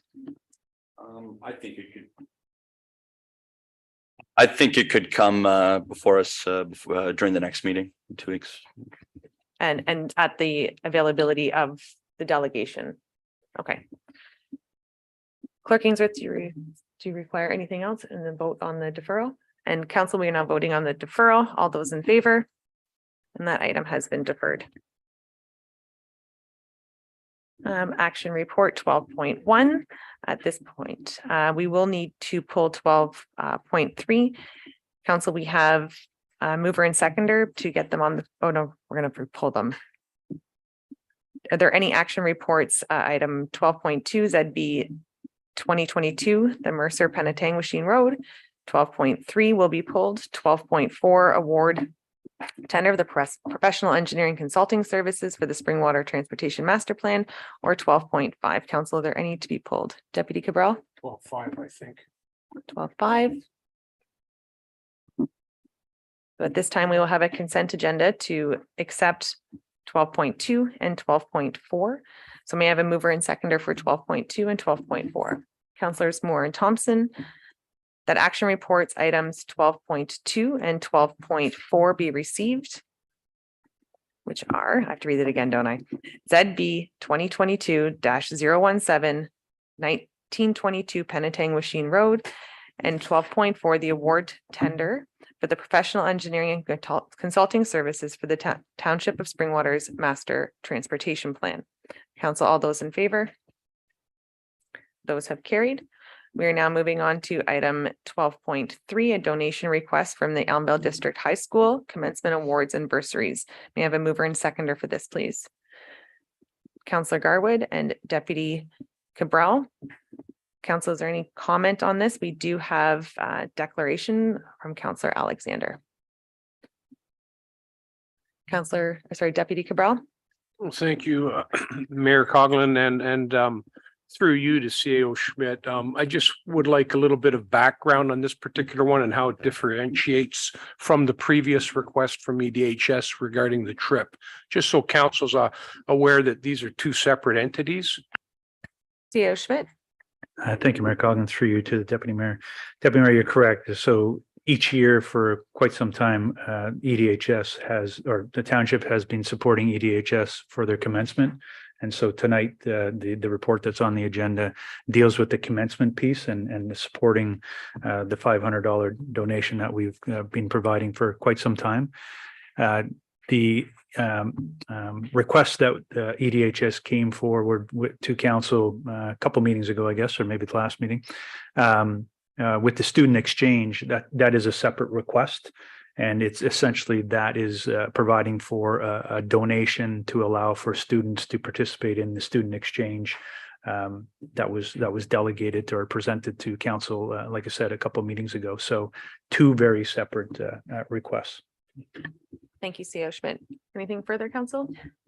Councillor Moore? Thank you, Mayor Coughlin. This is my second term, and the only school that comes forward is the Elmvale High School. And so I would kind of like to spread the wealth around a little bit too to the other schools and encourage them to come forward. I don't know if we can reach out to school in Hillsdale and Minising and Midhurst and say, it's a good opportunity for you to come and present to council, and they all have graduations, et cetera. So I'd like to see more come forward. I have a couple grade 8 students that I would love to encourage to ask for that. So yeah, absolutely. And I don't know if that requires a notice of motion or if we can just request that. I do also think that interesting, because my concern would be if we reached out to them and said, hey, come ask us for money, and then said, sorry, we're not giving you any money. So I wonder if we then maybe need to have a life lesson, the school of hard knocks. There you are. I wonder then if we could use this as a community initiative, so it could fall into our I'll maybe let a treasurer or CAO speak to that, but a bursary or something of that nature could come from, I know when we ask people for their sponsorships through our golf tournament, it does say community initiatives on it. So that might be a pool of funding. I just want to make sure that if we tell people to come ask us for money, that we actually have the money available and set aside. Director Radigan. Thank you, Mayor Coughlin, through you to members of council. That is correct. We do have funds set aside from the 2022 spring water swing. And I do believe there is a small amount of funds left from the partnership program, I believe, of less than $2,000. Deputy Cabral. Thank you, Mayor Coughlin. I think to differentiate between the two, I think the amount of money going to Elmvale District High School, a lot of the bursary money they get is going to students through awards for post-secondary education. I think that's what differentiates Elmvale from our other local schools. I think maybe at the elementary school level for your graduating grade 8 students that would be moving over to a high school, maybe a small bursary for each of the elementary schools might be appropriate. I don't know how it would be utilized, but if we're giving Elmvale District High School $500, maybe I think there's 5 elementary schools or 4 elementary schools in Springwater Township, maybe $100 each or something like that might work. So. And before I do go to CEO Schmidt, I also recall conversation in previous councils whereby not only do we have a number of schools within the borders, but we also have students who attend schools outside the borders. So I don't know if this is maybe a giant can of worms that we're opening, and maybe it's something we do want to walk down or we don't, but we can ask for the information on it. CEO Schmidt and then Councillor Thompson. Thank you, Mayor Coggin. Again, if this was something that council was wanting to pursue, staff would obviously want direction and possibly direction in the sense of having staff go back and develop some kind of a bursary program with parameters so that, again, it establishes those limitations, if you will, the criteria. and maybe also provides for an upset limit of a request for funds, which again could be provided through those potential source of fund could be the annual Springwater funds. Again, those have not yet been allocated, and again, that's another option that council could direct staff on if you wanted to walk that path. Thank you, CEO Schmidt. And yeah, I guess this is germane. Yes, Councillor Thompson. So through Mayor Coughlin to CAO Schmidt, when I read, did I read this correctly, that these funds are coming out of the budget and not out of the swing? So why would this money not come out of the swing money, like the exchange program? CEO Schmidt. Through you, Mayor Coughlin, to Councillor Thompson. Great question, Councillor Thompson. I think it's probably just past history whereby the $500 has been established through many years to come out of the regular budget. If council wishes to change that, absolutely, that could be a direction provided to staff to modify that on a go-forward basis. Deputy Cabral. Thank you, Mayor Coughlin. To play devil's advocate, we did have a request for funding from a school outside our jurisdiction. However, it was not a mainstream school, as I recall, and council at the time decided not to. I think it might be important for us to understand that prior to Springwater Township, the village of Elmvale was an entity unto itself. And I would hazard a guess to say that Elmvale Village Council probably had given bursary money to Elmvale District High School historically. This is merely a continuation of that. The other thing I see problematic with extending it to all the high schools in Barrie is I hope you folks do understand how many high schools are in Barrie, because there's lots of them now. You've got the French High School, you've got there's a Timothy Christian has a high school now. It's a private high school. You've got all of the regular high schools, including Bear Creek. I would suspect you'd probably be in the neighborhood of 10 or 12 high schools. And we don't know how many students go to each particular high school either. The majority of students in Elmvale District High School are from Springwater Township. So, I mean, I'm just trying to put a bit of a spin on there historically where the money may have come from, and that if we do start to extend it to outside of our Springwater Township per se, I'm sure that the schools in Barrie do receive a number of awards and bursaries from businesses in the city of Barrie that we don't get the luxury of at the local high school in Elmvale. And keeping in mind that this council previously did spend a substantial amount of money to partnership with Elmvale District High School. So there is more of a sense of ownership for the high school in Elmvale, I think, than there is with students that, not students, but schools in the city of Barrie itself. So that's just my 2 cents on expanding it. And before I go to CEO Schmidt, I wasn't speaking specific to Barrie either. I mean, a lot of my kids' graduating class are choosing St. T's. So, I mean, there's lots of options for kids and there's French programs, and that wasn't my intention to spin us in that direction this evening. It was to keep us on track with this request from and then if at another, it might be easier to have a notice of motion separate from this to look into potential bursary programs. I will go to CEO Schmidt, who's trying to get my attention, and then Councillor Moore. Thank you, Mayor Coughlin. And just 2 comments, I guess, to the Deputy Mayor. I think the Deputy Mayor may be correct that there is probably some long history there, because it's been in place for, well, at least 10 years anyways, and likely longer. And just to clarify my response maybe to Councillor Thompson. So after I did say what I said, Councillor Thompson, I think the other reason why it comes out of our tax base is to ensure that the funds are actually there each year. There have been times where the golf tournament doesn't happen, and hence there may not be funds available for this. So again, hence why it's kind of been a long-standing item that the dollars do come out of the tax base as opposed to the Springwater swing. So, Councillor Moore. Thank you. And depending on how the clerk would like to word this, either a continuation or a new a new request, but I would like to put a request forward to create a bursary program for our elementary schools just in Springwater Township for, say, graduating classes. And I'd like to show them our support. It's $100 per bursary, say, and keep it simple. I would just like to note that it is Counselor Moore bringing forward, not the person who has 2 grade 8 students bringing this forward. So when you do see them there, I'm just teasing that. I will pull an Alexander and declare at the time. All right. That would be a subsequent notice of motion is the request of the clerk for that. So that's great. So at this time we are voting on the 500 for EDHS, and that was duly moved in second. So council, all those in favor? And that has carried.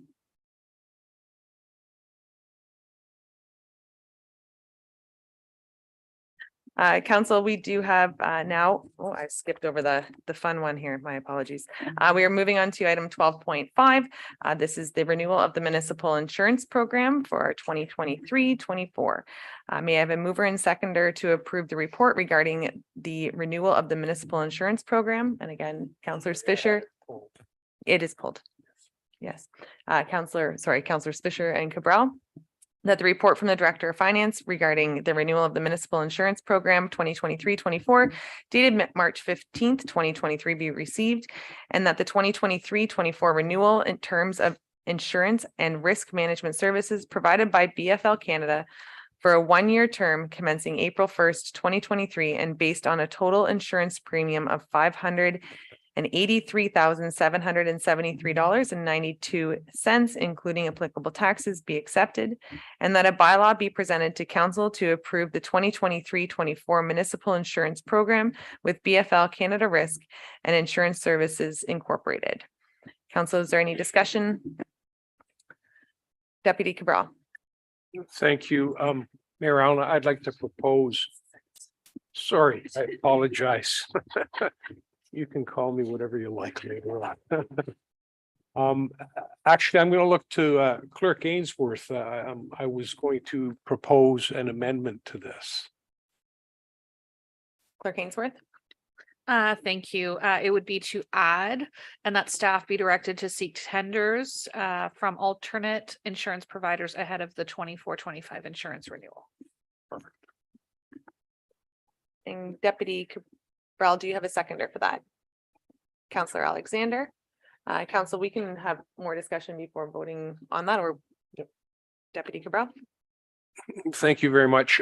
My understanding is that we haven't gone out to market for a while, and I can recall when the figure was less than $300,000 during this past term, and I don't know for sure if CO Schmidt or Director Radigan has it. I don't think we've been back out for an RFP for insurance for maybe even as much as a decade. So I think it's a good time to do it. We have to do it in advance. This does creep up on us, so that's why I've asked for the amendment to have it done this particular year prior to next year's bill coming in. Director Radigan. Thank you, Mayor Coughlin, and through you to Deputy Mayor Cabral. That is correct. We have not gone out to tender, I believe, since 2015.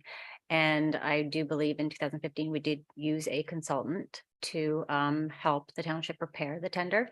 We do not have the staff, the expertise with in-house staff to prepare that type of tender. And it may require a 2-year period. I'm not sure if that is something that is possible for the 2024 term. It's definitely something that we will do our best to achieve, but I would request additional budget funds if we were to go to tender to have a consultant provide the additional assistance.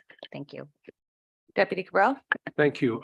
Could you advise council the last time in 2015, whether you say that a consultant was used at that time in order to go forward? Do you have the amount of money or that was spent on the consultant? I'm sure that some of the information that was utilized for that RFP would still be available to us. So hopefully we could do some preliminary work to mitigate the cost. That's what I'm hopeful of. But I really think it behooves us to at least get ready to go out there and find out whether we can get insurance at a cheaper price. That's all.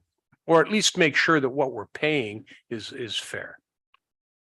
Thank you. And before I do go back to staff, and if there was additional budget implications, we would be getting a report back to council on the costs to do that. So the notice of motion as it stands right now doesn't have a dollar value. So are you seeking a dollar value, or there would be a report back to council on the cost to move forward? Director Radigan. Thank you, Mayor Coughlin. And through you to members of council, there are budget funds set aside. This tender does come in under budget. Going out for a tender, we would be required to come back to council to approve the tender since it is over the $75,000 mark. And just of note, there are only 3 proponents in the industry currently providing municipal insurance. The one thing I would caution is that we are still in a hard market, which means there is a high demand for insurance, but there's low appetite for insurers to insure. So there is a possibility we may not receive any bids. Just wanted to keep that in the back of your mind. Thank you. Thank you, Councillor Thompson. I did see your hand though, right? Yeah, okay. No, I'm not seeing things. Oh, perfect. Councillor, are there any further discussion? And I know that there was discussion pertaining to self-insuring. I didn't know if at this point, if we could have some information on what that potentially could be.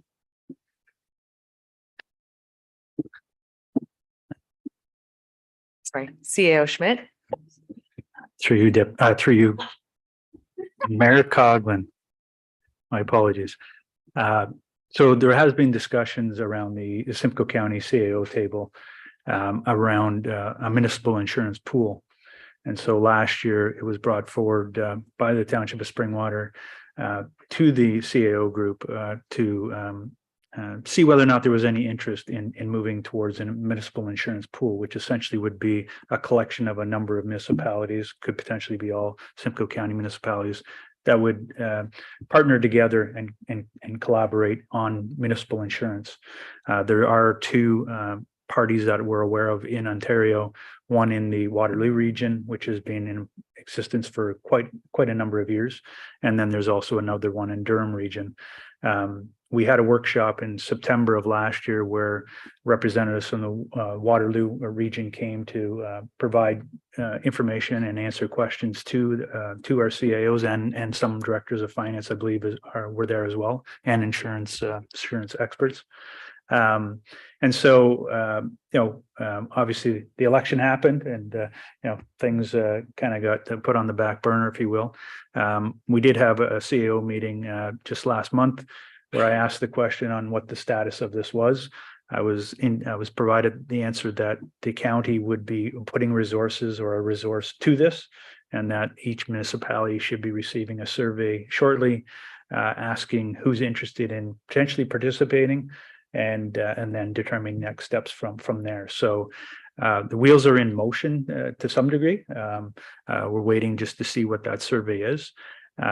My request to council would be is that if council is interested in staff pursuing this further, that you consider providing direction to staff, notice of motion potentially to staff, providing your support and your direction for staff to continue to have these discussions and enter into further discussions with the county. Thank you, Deputy Cabral. Thank you, Mayor Coughlin. I was aware of the group insurance or self-insurance, really, insurance pools. And I know that there's a couple of letters that were in the council information package that I asked to have available at the next meeting. I think it might be prudent for me to withdraw my amendment at this time, and maybe we can see what CAO Schmidt gets from his municipal partners, and maybe at the next meeting or the meeting after that, because we can bring this back up again at a later date. So I'm happy to withdraw it for the moment. Thank you, Deputy.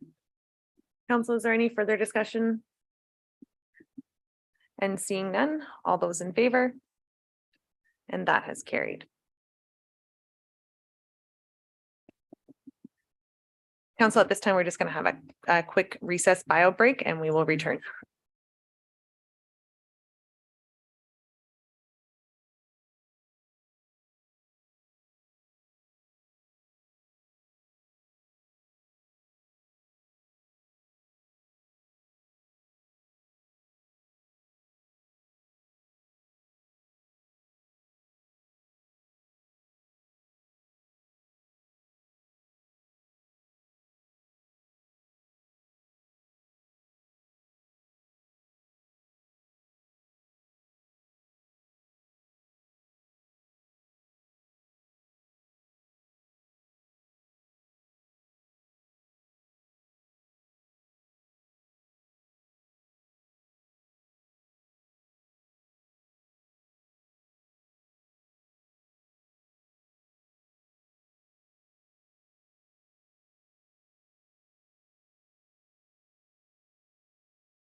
That'd be great. We'd have to have a youth golf.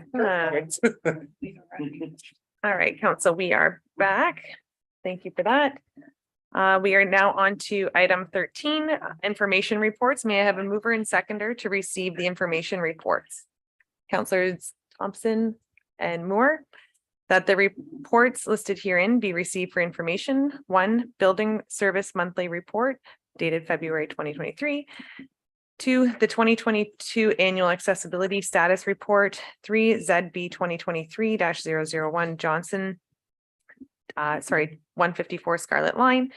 4, ZB 2023-006 Rivera Long-Term Care Incorporated, 27 Simcoe Street.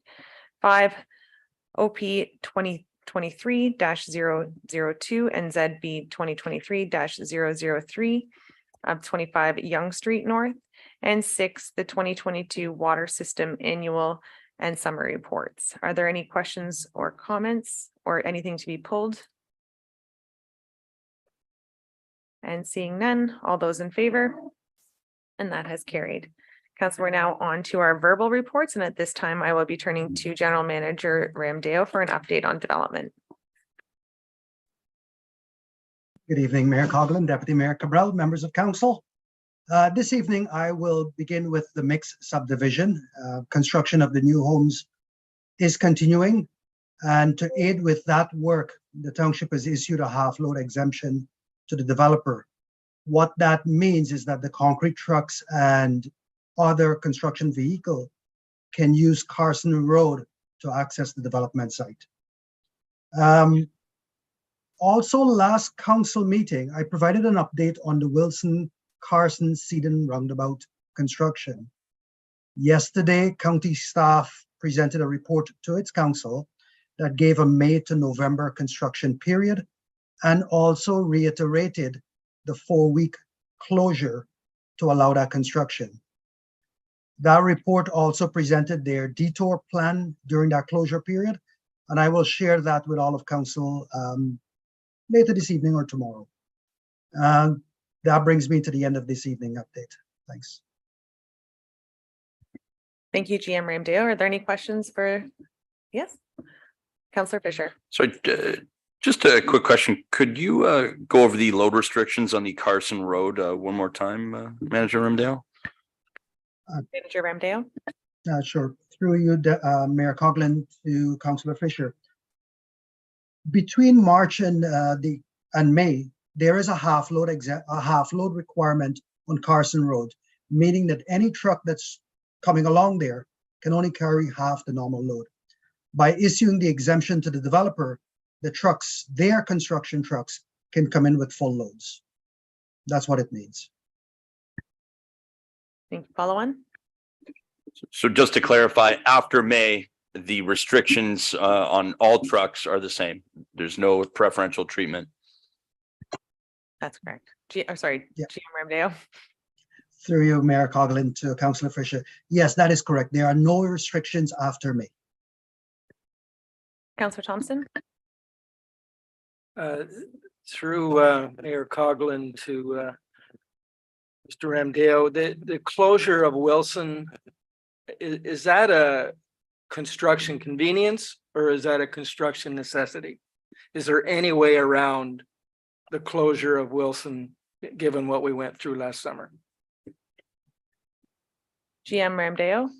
Through you, Mayor Coughlin, to Councillor Thompson. If they were not, according to the county staff, if they were not that closure, the construction season would span 2 years, 2 construction seasons, so 2023 and 2024. By allowing a 4-week closure, they believe that they can compress the construction into a single year. So it should be done by November of this year. And that's the benefit of the closure. And that's essentially it. So is it a necessity or is it a convenience? From a construction management perspective, I would say it's both. It's a convenience because it doesn't extend the construction period. It's a necessity because it allows that shorter rip off the Band-Aid, so to speak. Shorter impact, shorter disruption, in and out as fast as you possibly can. And GM Ramdell, before I do go back to Councillor Thompson, can you speak to the north-south closure or the north-south impact versus the east-west, or are all four directions closed, or the artery from north to south will be remaining flow through? It's the east-west artery that would be closed. Is that correct? From what Mayor Coughlin and to all of council, from what I understand, there will be a 4-week period where they will require a full closure of the intersection.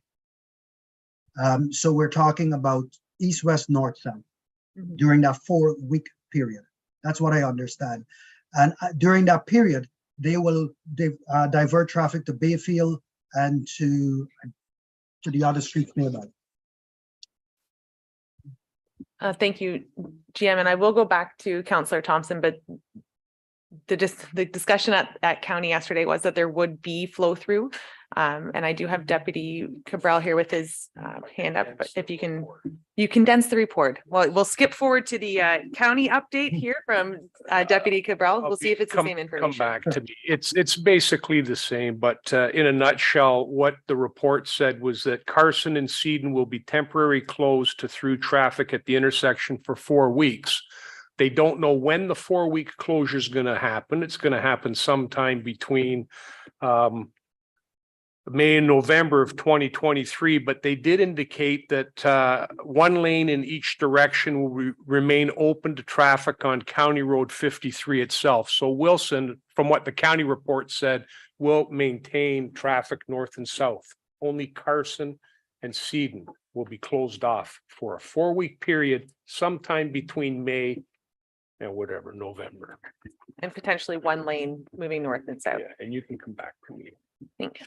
Any other questions for GM Ramdeo? Seeing none, we will go back to Deputy Cabral. Thank you. And I just want to point out, I'm certainly not in conflict with Manager Ramdeo, but he's got a lot on his plate and I didn't have quite as much on mine. So I had an opportunity to review the report again today. Ministry of Health funding for the County of Simcoe Paramedic Services. This was for the offload nursing program for 2022-2023. Basically, they got some money and they have funding available to hire a nurse at both the Royal Victoria Regional Health Center, which is the most calls for transport. And the second one was to the Orillia Soldiers Memorial Hospital. The program funding will support implementation of 1 dedicated offload nurse, 12-hour shift in the emergency department, 7 days a week at RVH, and a combination of 12 and 8-hour dedicated offload nurse shifts, 7 days per week at Orillia Soldiers Memorial Hospital. In a nutshell, this is so that when the ambulances attend with a transport at the emergency, there's going to be someone there, a nurse there at both RVH and Soldiers Memorial, to take that patient and offload them so that the ambulance, the paramedics can get back out on the road. So that's what that particular program's a good. So everybody's going to be benefiting from that. And it's going to keep our paramedics available. And as they roll it out, they're going to keep looking at the data that's coming up. And if they need to, recommendations could change based on priority. They also looked at redeployment plan for optimization of paramedic response times. They have 6 new paramedic resources that they're going to be allocating to the county. And where they've positioned these resources, what they've done is they've modeled and determined that the best locations to put them for providing service, because ambulances get called, whoever's closest is the one that goes. And if that one's tied up, the next closest one goes. So there's no real physical boundaries or jurisdictional lines that they can't cross. But long story short, what we're interested in is response times, even ever so marginally for Springwater Township, have actually increased. So a 6-minute response time, they anticipate a 0.7% increase in Springwater, an minute response time, they anticipate a 1% improvement, and a 10-minute response time, a 1.3% improvement. And, when seconds can cost someone their life, any improvement is more than welcome. Covered the roundabout. The other thing I wanted to just mention real quickly, Simcoe Waste Management Recycling milestones. This came up, and I think all the residents of the county should be happy about it, but certainly Springwater Township residents for sure, about what organics collected. And County of Simcoe obviously is thanking residents and businesses for helping to reach this important milestone in its successful organics green cart collection program. I think it's important for us to keep in mind that they've collected 200,000 tons, and that saved the equivalent of 4 years of local landfill capacity. So there's a lot of good things about it. They claim that it's also reduced greenhouse gas emissions to the equivalent of taking 4,000 vehicles off our roads each year. And county's number 2 in the whole province in its waste diversion program, with a waste diversion rate of more than 63%. So Springwater residents should pat themselves on the back, take pride in their efforts, and be part of this success story. So that was good news. Thank you for that. You're welcome. And we can now move on to our municipal updates. Does any member of council, Councillor Garwood? Thank you, Mayor Coughlin. Just a few items I wanted to mention. The first item is a quick little thank you. I received an email from a resident in the Elmvale community in regards to our equipment operators, our plow operators, and how they've done such an absolutely excellent job in the community, as always. So I said she had asked that I forward that along, and and that's what I'm doing now. So I wanted to thank that group. The second item is the Welcome to Elmvale sign. As many folks have seen, it is now in operation. Thank you to, again, previous council staff, and especially the Lions Club and everyone else involved. It looks fantastic, and I've received many phone calls and emails, and folks are quite excited about it. Our second Elmvale CRA meeting will be March the 23rd. So that will be next week at 7 p.m. in the Springwater room. And again, we have around 20 folks really excited and interested in our CRA. So we're pretty happy about that. Elmvale's hosting a blood donor clinic on April the 8th at 9:30 at the community hall. So again, if you can register for that, please do. And the last item I wanted to note was everyone's favorite, the Elmvale Maple Syrup Festival, will be taking place in just over a month, April the 29th. Thank you. Thank you, Councillor Garwood. Any other municipal updates? Councillor Thompson?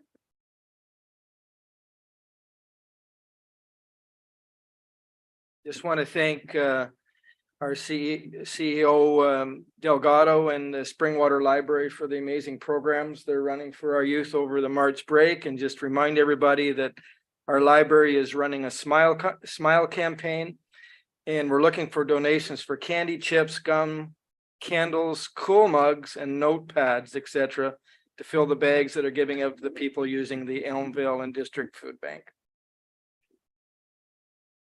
Thank you for that. Any other municipal updates?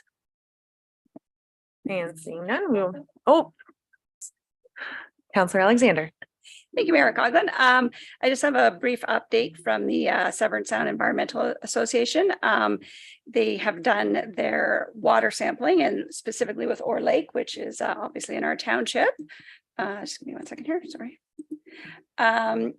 With respect to the ice thickness, it's 23 centimeters or 9 inches, which I think is kind of goes up and down. So they said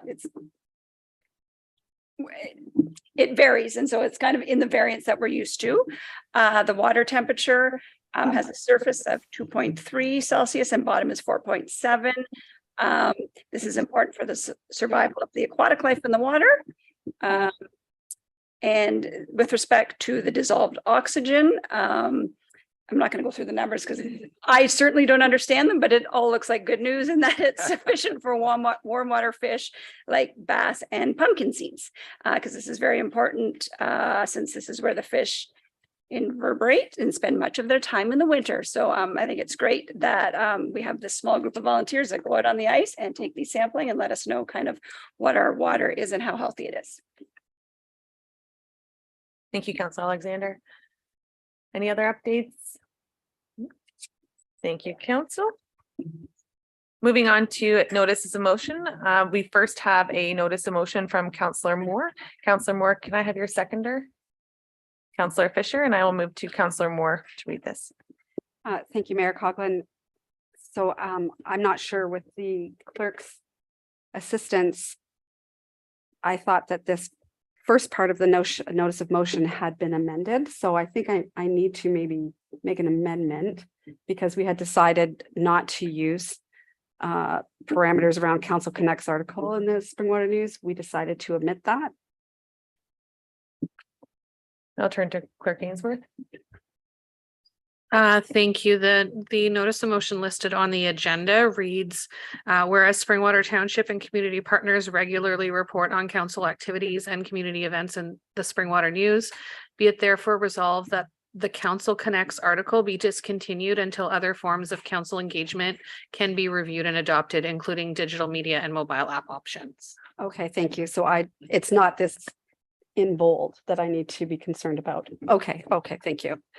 And so I'm just hoping to keep this conversation really narrow in scope and look at just the motion only, or the recommendations, sorry.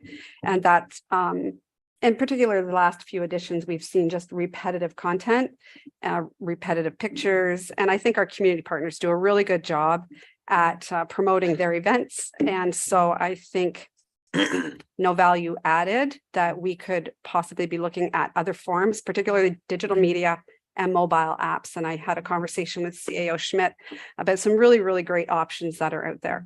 So I'd like the ability to pursue that instead. Council discussion, Deputy Cabral. Thank you, Mayor Coughlin, and correct me if I'm wrong, there is a report coming back to staff with respect to other forms of community engagement as well. Okay, fine. So this is outside of that, specific to Council Connects. Thank you. Councilor Garwood. Thank you, Mayor Coughlin. Well, I always appreciate looking at alternative options, and again, I understood that report coming further, I believe that was Councillor Fisher's motion from a meeting or so ago in regards to options to present to council in regards to communication. Absolutely, and I look forward to that discussion. But I struggle with this motion a bit, and why I say that is, while we know maybe the readership of, in this case, we're talking the Springwater News, might be higher in certain part of the community as it is the others. I know my residents in our community, they read the paper quite often. I believe it's important that our residents hear from those that they elected. And I also understand that Council Connects is a optional tool that members of council can or cannot put something in. So I feel with the removal of Council Connects, it removes an opportunity that I have to connect with the residents in my community and throughout the municipality as a whole. While there is other alternatives for communication, I believe that we still should show a presence in the community. We should promote that. And again, it is something that is optional. It is not something that we as a council have to always submit. I do agree with Councillor Moore, there is repetitive content, and maybe that is something that should be discussed with the editor of the Springwater News to ensure moving forward, again, maybe a parameter around that, so there isn't that repetitive content. But I unfortunately can't support the motion as it currently sits, because I believe that it's important that we're connecting with our residents. And I've used Council Connects quite a few times this term, and I know the residents appreciate it. Thank you. I'm going to go to Councillor Fisher and then Deputy Cabral. I think regardless of where you live in the municipality, redundancy is redundancy. And I don't think anyone in any particular area enjoys redundancy more than the other. So there's no point in being redundant. Deputy Cabral. Thank you, Mayor Coughlin. I think there were some liberties taken with Council Connects. And I got the impression that it wasn't really the voice of councillors per se, but it was looked like people on that particular newspaper were initially the ones putting out something on our behalf almost. I think if we're going to have a voice in the Springwater News, it should be part and parcel to the Springwater Link. I think that's the most appropriate avenue. We pay for that space already. It's in that particular newspaper. Whether it stays there or not, I don't know. Hopefully, the forthcoming report will shed some light on it. But I think it should be part of the Springwater Link when we're out there, maybe a corner in there, or if a councillor has something to say, it should be part and parcel of the Springwater Link.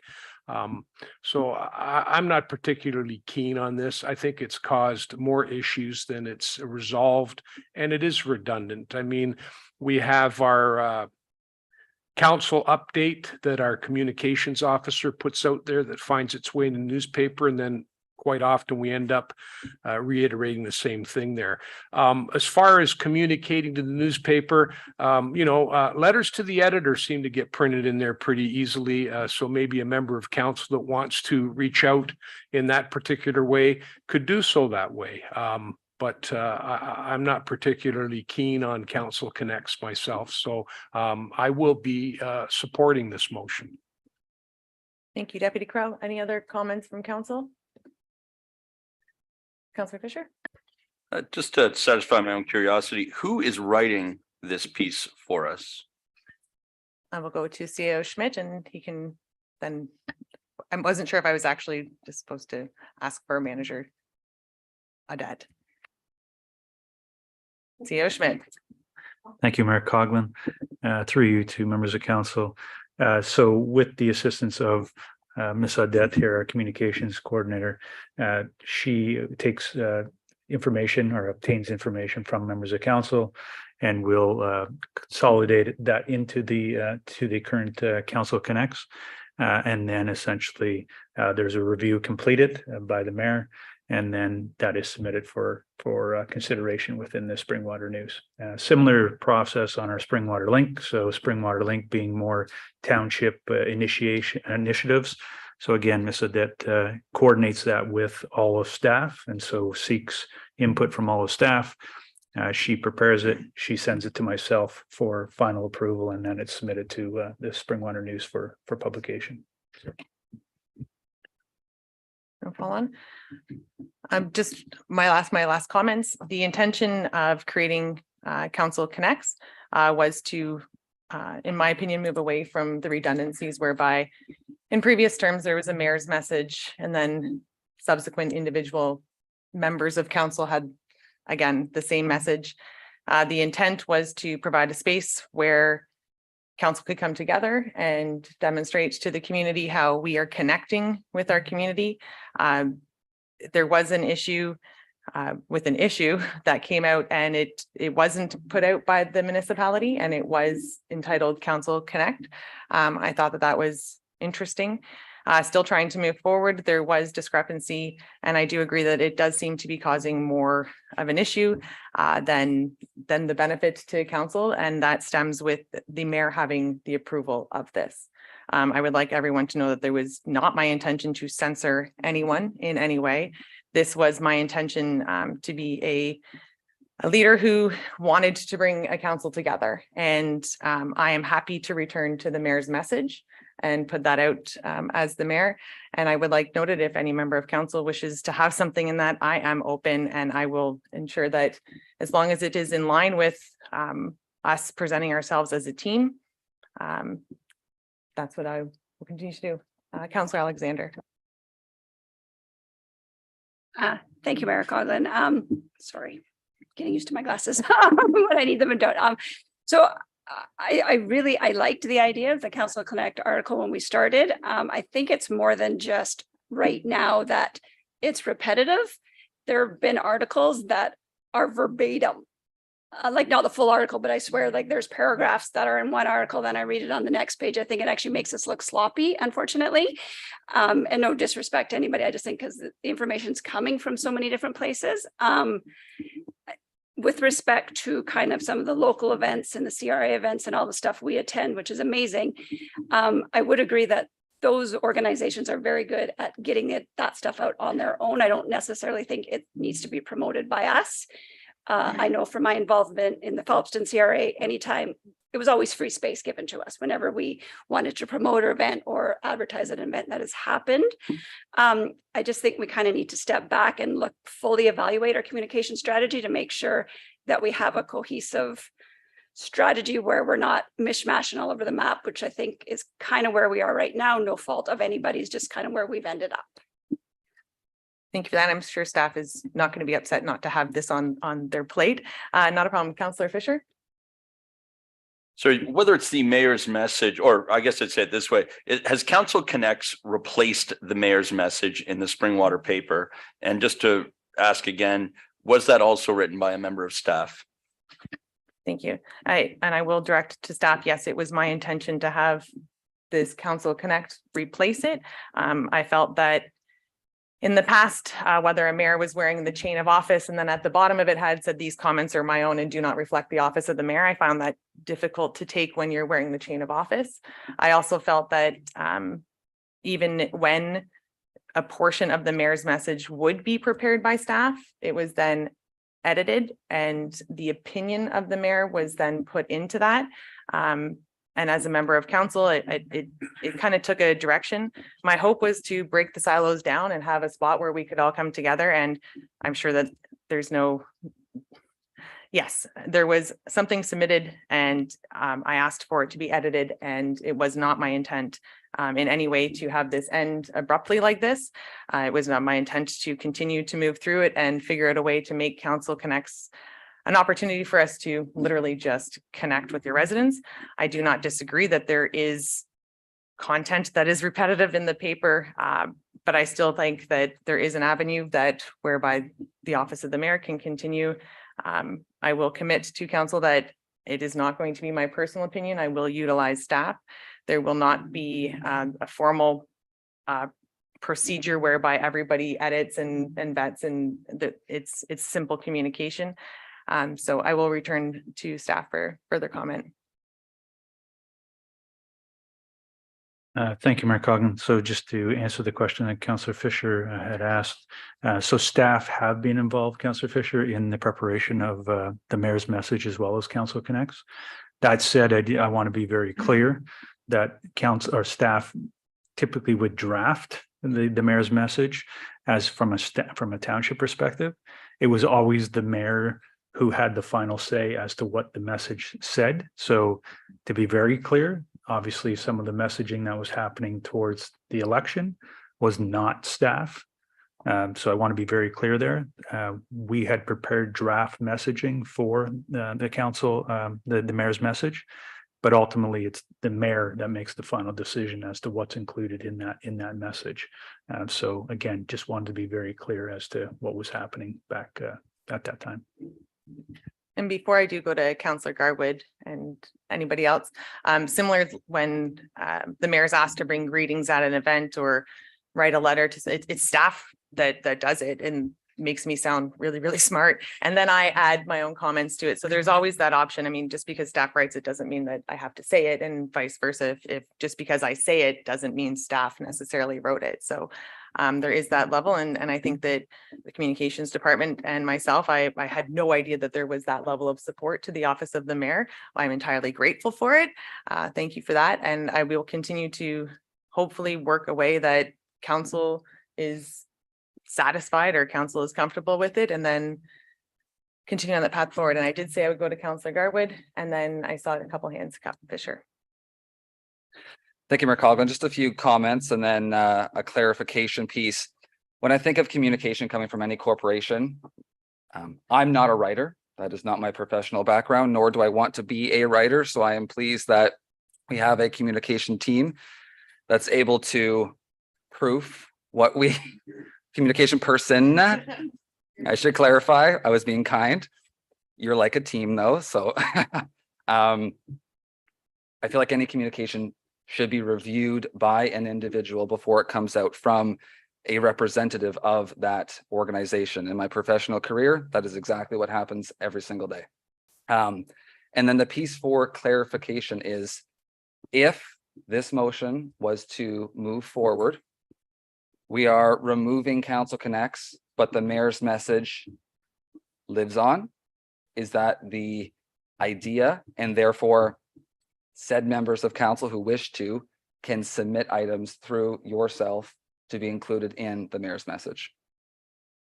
I'm not able to speak for other members of council. Yes, there would be the mayor's message coming back forward, and whether there is then additional entries from other members of council as it was in past terms, then that's I guess that's not to my discretion. Follow on, and then Councillor Fisher. So really, thank you, Mayor Coughlin. So really, we're just changing the name of the article. That's one way of looking at it. Councillor Fisher. Just also for clarification, regardless of whether it was Council Connects or the mayor's message, we are afforded this in the Springwater paper because we pay our, I believe it's $850 biweekly plus tax, right? For the paper. We are given this. Are we not?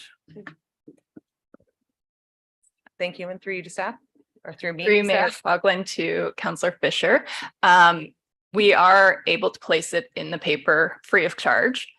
Whether that would continue if we moved away from placing the Springwater link in the paper or not, I've had brief discussions with Ms. Belcourt, who has indicated that should there be room in the paper, she would ensure it got placed in, but there is no guarantee that it would continue. Or if there was no room, there is no guarantee it would be placed in the paper. Councillor Fisher. Just a comment. I doubt very much as a business she would allow us to keep putting this in if we didn't give her that money. You know, just the sheer economics of it.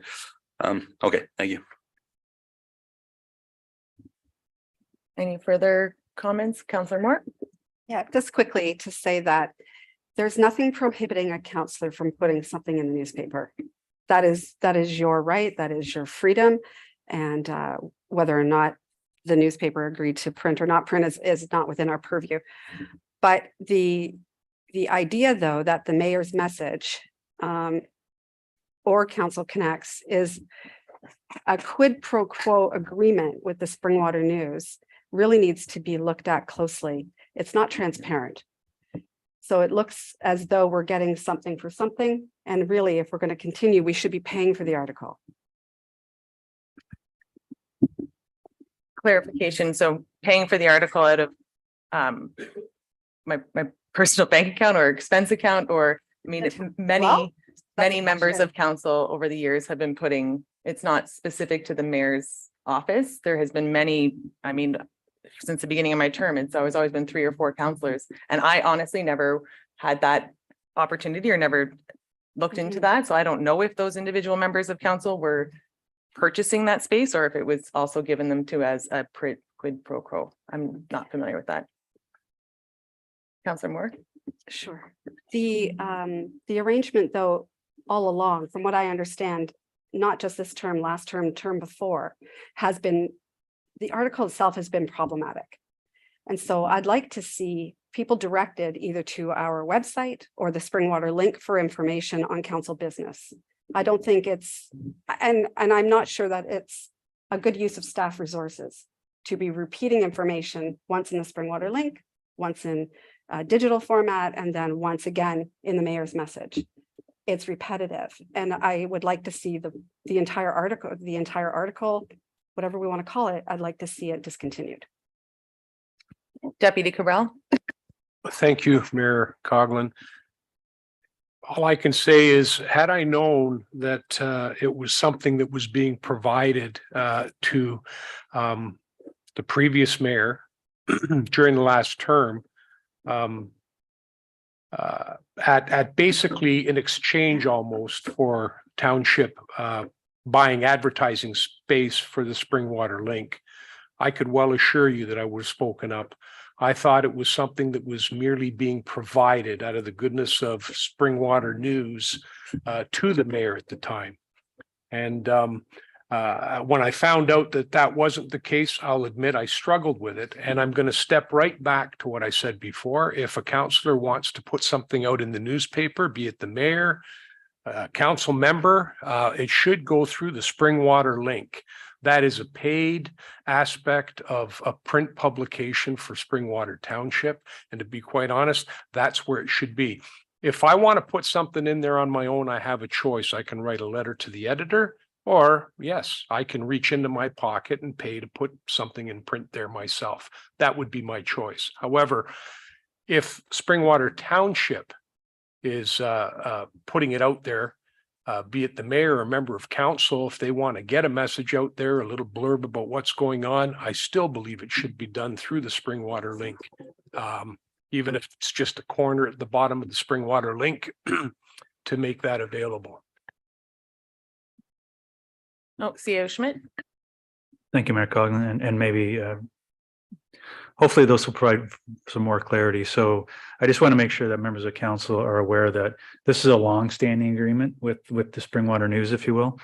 So it wasn't just the last term of council. It was probably at least, well, Ms. Odette's been here since 2013. So it's been at least from that time where I believe Mayor Collins also had the opportunity, and Ms. Odette was helping Mayor Collins at the time write the article, as well as Mayor French also had the ability, had the opportunity to partake in this as well. So I'm going to go Councillors Fisher, Cabral, and then myself. So I agree. It might be a long-standing agreement or a long-standing arrangement, but I think it's a fairly toxic one.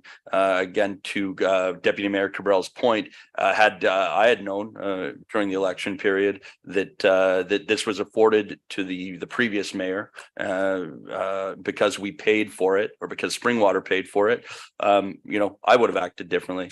I think that things were said about sitting councillors at that time and of candidates in the election that should not have been said, and frankly, to sit here right now and know that it was provided for because Springwater paid for it, it doesn't sit right with me. So I think going forward, it could be abused in the future, and I wouldn't mind seeing it gone in any form.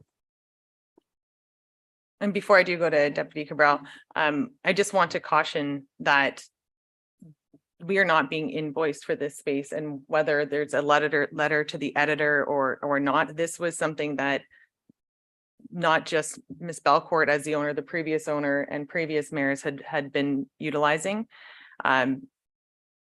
Residents have come to expect that. It's been around for a long time, having the mayor's message. As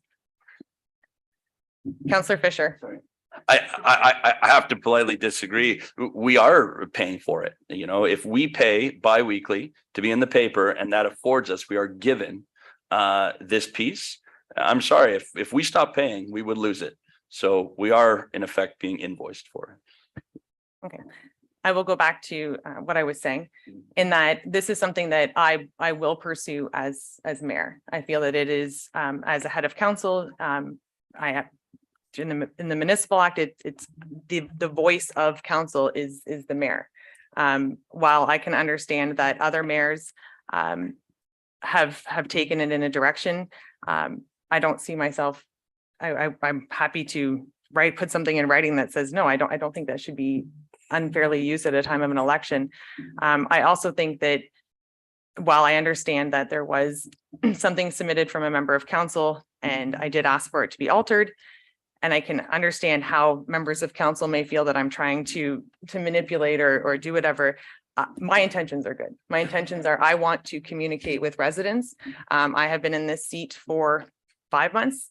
I'm learning, I'm growing, I'm trying to lead a council. I think that this is a group that does want to come together, that does want to, and I get that the Council Connects is fluff. It's providing residents with, this is what we've done over the last month, and even working with staff, they're like, how often do you want to put it in? I'm like, well, we don't have enough for every article, so we can't put it in every article. It was genuinely a wholesome and integral attempt to provide our community where they could see us coming together. They can see the Ward 5 counselor coming up to help move a piano. And yes, that might have been in the newspaper more than it needed to be, but those are things that I want to celebrate as a leader. I want to celebrate us coming together and providing this. If this doesn't show a benefit to the rest of council, I did try to reserve my comments to the end because I do feel that this affects the office of the mayor in a different way. Like I said, if this isn't here and there's a message you want to get out, and I'm still happy to work with you, even if it's on my own personal Facebook. We have numerous ways to reach our residents. This is one avenue that I feel should continue. If council is not satisfied with the mayor's message in 3 months and 4 months, and you want to have a conversation about completely silencing the office of the mayor from responding and communicating with the constituents, I don't think any of us, I definitely only heard residents asking for more communication. I didn't hear anybody complain about a redundancy, but let's be honest, things have changed a little bit in the paper. I will continue to do everything I can to communicate to the residents, whether they choose to use that avenue or Facebook or whichever it's going to be. If council chooses not to participate in a Council Connects, that's your decision. Obviously, as are all decisions, they are ours. So Cabral and then Garwood. Yeah, Mayor Coughlin, I'm sorry, but the more I think about this and the more I think back into it and how it came to be, and that it's based on advertising dollars that are coming from Springwater Township, I can't help but believe now that we are in some way, shape or form, because of the office that we keep, being granted free space in a newspaper. I think that, to be quite frank with you, I'm sitting here now thinking that this actually would be against our code of conduct. We shouldn't be accepting free space under any circumstances. If the mayor wants to say something in the newspaper, or a councillor does, it should be done through paid advertising in the Springwater Link or through another avenue that this township pays for. So I can't see us taking free space from today on. And that's the only way I can look at it. I really do believe that by doing that, we are in breach of the code of conduct. Councillor Garwood. Thank you, Mayor Coughlin. Just a few items. I think we've spiraled into discussing previous terms of council when many of us weren't sitting in those or on those previous terms of council. I appreciate what Councillor Moore had mentioned earlier on, that wanting to keep the discussion narrow and focused. We tried, but maybe we didn't. But anyway, maybe implementing or discussing or amending this discussion, saying we need a policy and a procedure, maybe to what Deputy Mayor Cabral has noted, we need to pay moving forward. Whatever that is, I say we dive into it more and we don't make a hasty decision tonight. Recently, we have pushed discussions to request more information, and that's what I'm doing. And thank you for that comment. I would also like to mention that this is not a staff generated. There is staff time in it. If council would like to fully remove staff away from it and have me pay out of my pocket for it, I mean, not like you have the choice. I can literally just, as any of us can. I don't want to see this go back to staff and put more work on, like you said, our one person in our communications department. I think that we're grown adults and we can figure this out ourselves. I am happy to write our integrity commissioner to see if that I mean, we all know there's 440 municipalities across Ontario, and this is not the only municipality with a mayor's message. I mean, Dick's Tiny Corner. I mean, that name was already stolen, but I'm happy to, in whichever way that there is a comfort level from council to move forward. We can vote on this tonight and continue to walk a path, and I'm happy to reach out and get information from our integrity commissioner on it and continue to move forward. But I'm not sure, Councillor Fisher, if there's anything new, and CEO Schmidt has his hand up. To you, Mayor, I can appreciate what you intended for it to be. I really can. I I agree with Deputy Mayor Cabral. I think we're in a very strange relationship with this publication, and I think it puts us in a cumbersome position. And so I do appreciate what you're saying and what you intended it to be. However, I think that our relationship with that paper accepting free advertising or a free article based upon advertising dollars spent, it's not good for Springwater, and I think, you know, it could put us in a bad position. It could have done it during the election as well. And only because I like arguing with you so much. We go out to community partners. I mean, we probably will even ask the Springwater News to sponsor our golf tournament. We ask our local stakeholders, our developers, we ask for freebies often. So picking and choosing where we want things to be free and not, I mean, asking people to provide a donation, whether it's a space in advertising something. I'm not on the same page at this point, which is regardless. I don't want to beat that to death, but if it takes having to put a payment out of my own pocket to have it in there and put this as paid for, and I won't wear the chain of office, then whatever it takes. Wait, I said CO Schmidt first. Oh, go ahead. Thank you, Mayor Coughlin. If I may, in order to maybe help the conversation, would council be amenable to possibly pausing this until the report comes forward next month on our communications to discuss different approaches and options?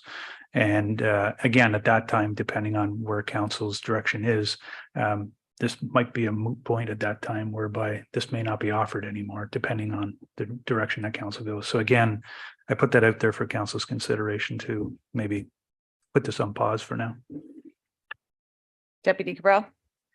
Thank you. I just want to differentiate that we don't ask for freebies. However, staff on occasion goes out and solicits certain things in sponsorship of the Springwater Swing. But as councillors and members of council, I can assure you, I've never asked anybody for anything. So I just want to make sure that, and I'm not suggesting, I'm just saying, it is staff who organize the Springwater Swing and look for, and it's a charitable event and they do look for sponsorship for it. That's not me. Okay. It is the office of the mayor. It's an And actual. I would just also like to say that as you read this, it basically says we're discontinuing this until we hear back from staff as far as where we should be going with it. So this motion does actually cover that off too, but I do struggle with free space. As this is Councillor Moore's motion, I'll go to Councillor Moore for her final comment. Thank you very much, Mayor Coughlin. And I would prefer to leave the motion as it stands and as it sits. But that we discontinue the article in its entirety. And I just call for a vote now. See how we do. Thank you, Council. The vote has been called. All those in favor? And that motion has carried. Our next notice of motion is put forward by Councillor Alexander. And Councillor Alexander, do you have a seconder? Councillor Garwood. And I will now turn to Councillor Alexander to read her notice of motion. Thank you, Mayor Coughlin. Whereas on August 7th, 2019, Council authorized the execution of the Elmville District High School Joint Use and Cost Sharing Agreement between the Township of Springwater and the Simcoe County District School Board. Whereas the Township of Springwater and its residents would have access to various recreational facilities at Elmville District High School through this agreement.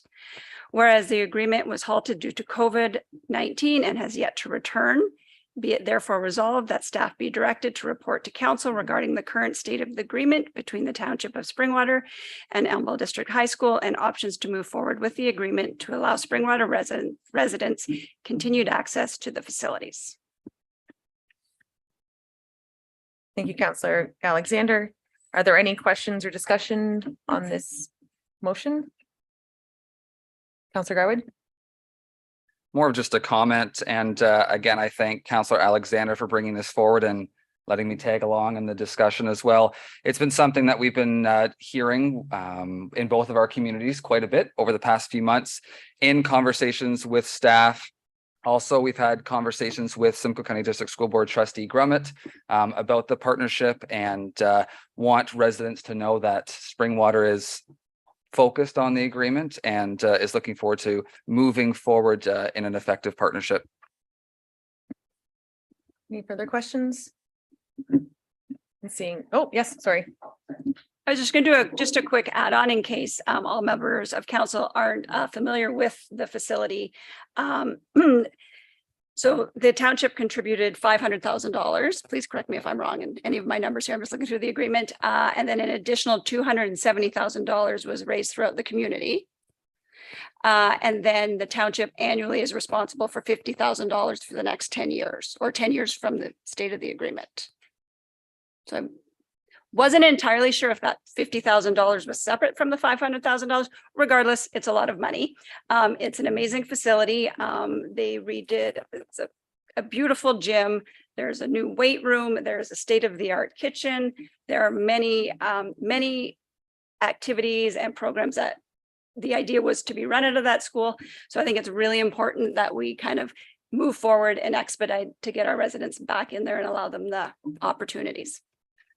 Thank you, Councillor Alexander. And just as a note, so I don't forget to later, when we do our facilities tour, is it possible to have EDHS added to that so that all of council can become familiar with? It is an incredible space. Or we'll just go in and walk through it without being invited. CEO Schmidt. Thank you, Mayor Coughlin. Due to the date of the tour, I believe school's still in session, so that may be difficult to provide for that tour at the time. We can double check. Yeah, I'm sure that there's guests. I mean, there's parents that come to watch volleyball games and whatnot. I don't think there's any COVID restrictions, and I don't know at a high school level if you can have people just seem to walk in. Councillor Alexander. I just think because I believe the date was amended to like the 28th of June, which may actually be graduation. So just on, I think it's a great idea to get everyone out there and do a tour. Might not work. Oh, okay. If it does work, great. And if not, for another time. Any other discussion? Councillor Thompson. Through Mayor Coughlin to CEO Schmidt, could we get a copy of that agreement? Could council each be sent one? CEO Schmidt. Through you, Mayor Coughlin, to Councillor Thompson. I believe, Councillor Thompson, we can provide you with that report or that agreement. I believe it was on a staff report some time ago. So I believe it is a public document and we can circulate that. Yeah. Thank you. And seeing no more hands, council all in favor? And that has carried.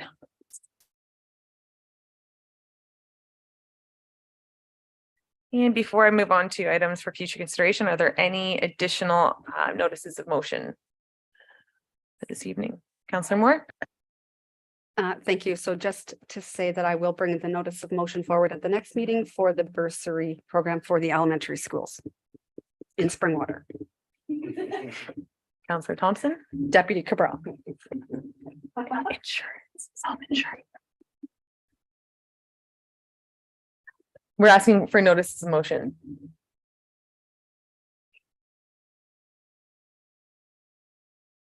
That's fine. We can do it another time. There was discussion about a notice of motion regarding self-insuring. Okay. Yeah. Councillor Thompson.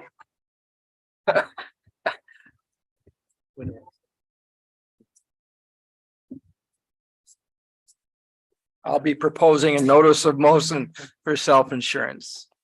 My apologies, and thank you for that. And I'm not speaking to that notice of motion because I'm speaking to the reason for this.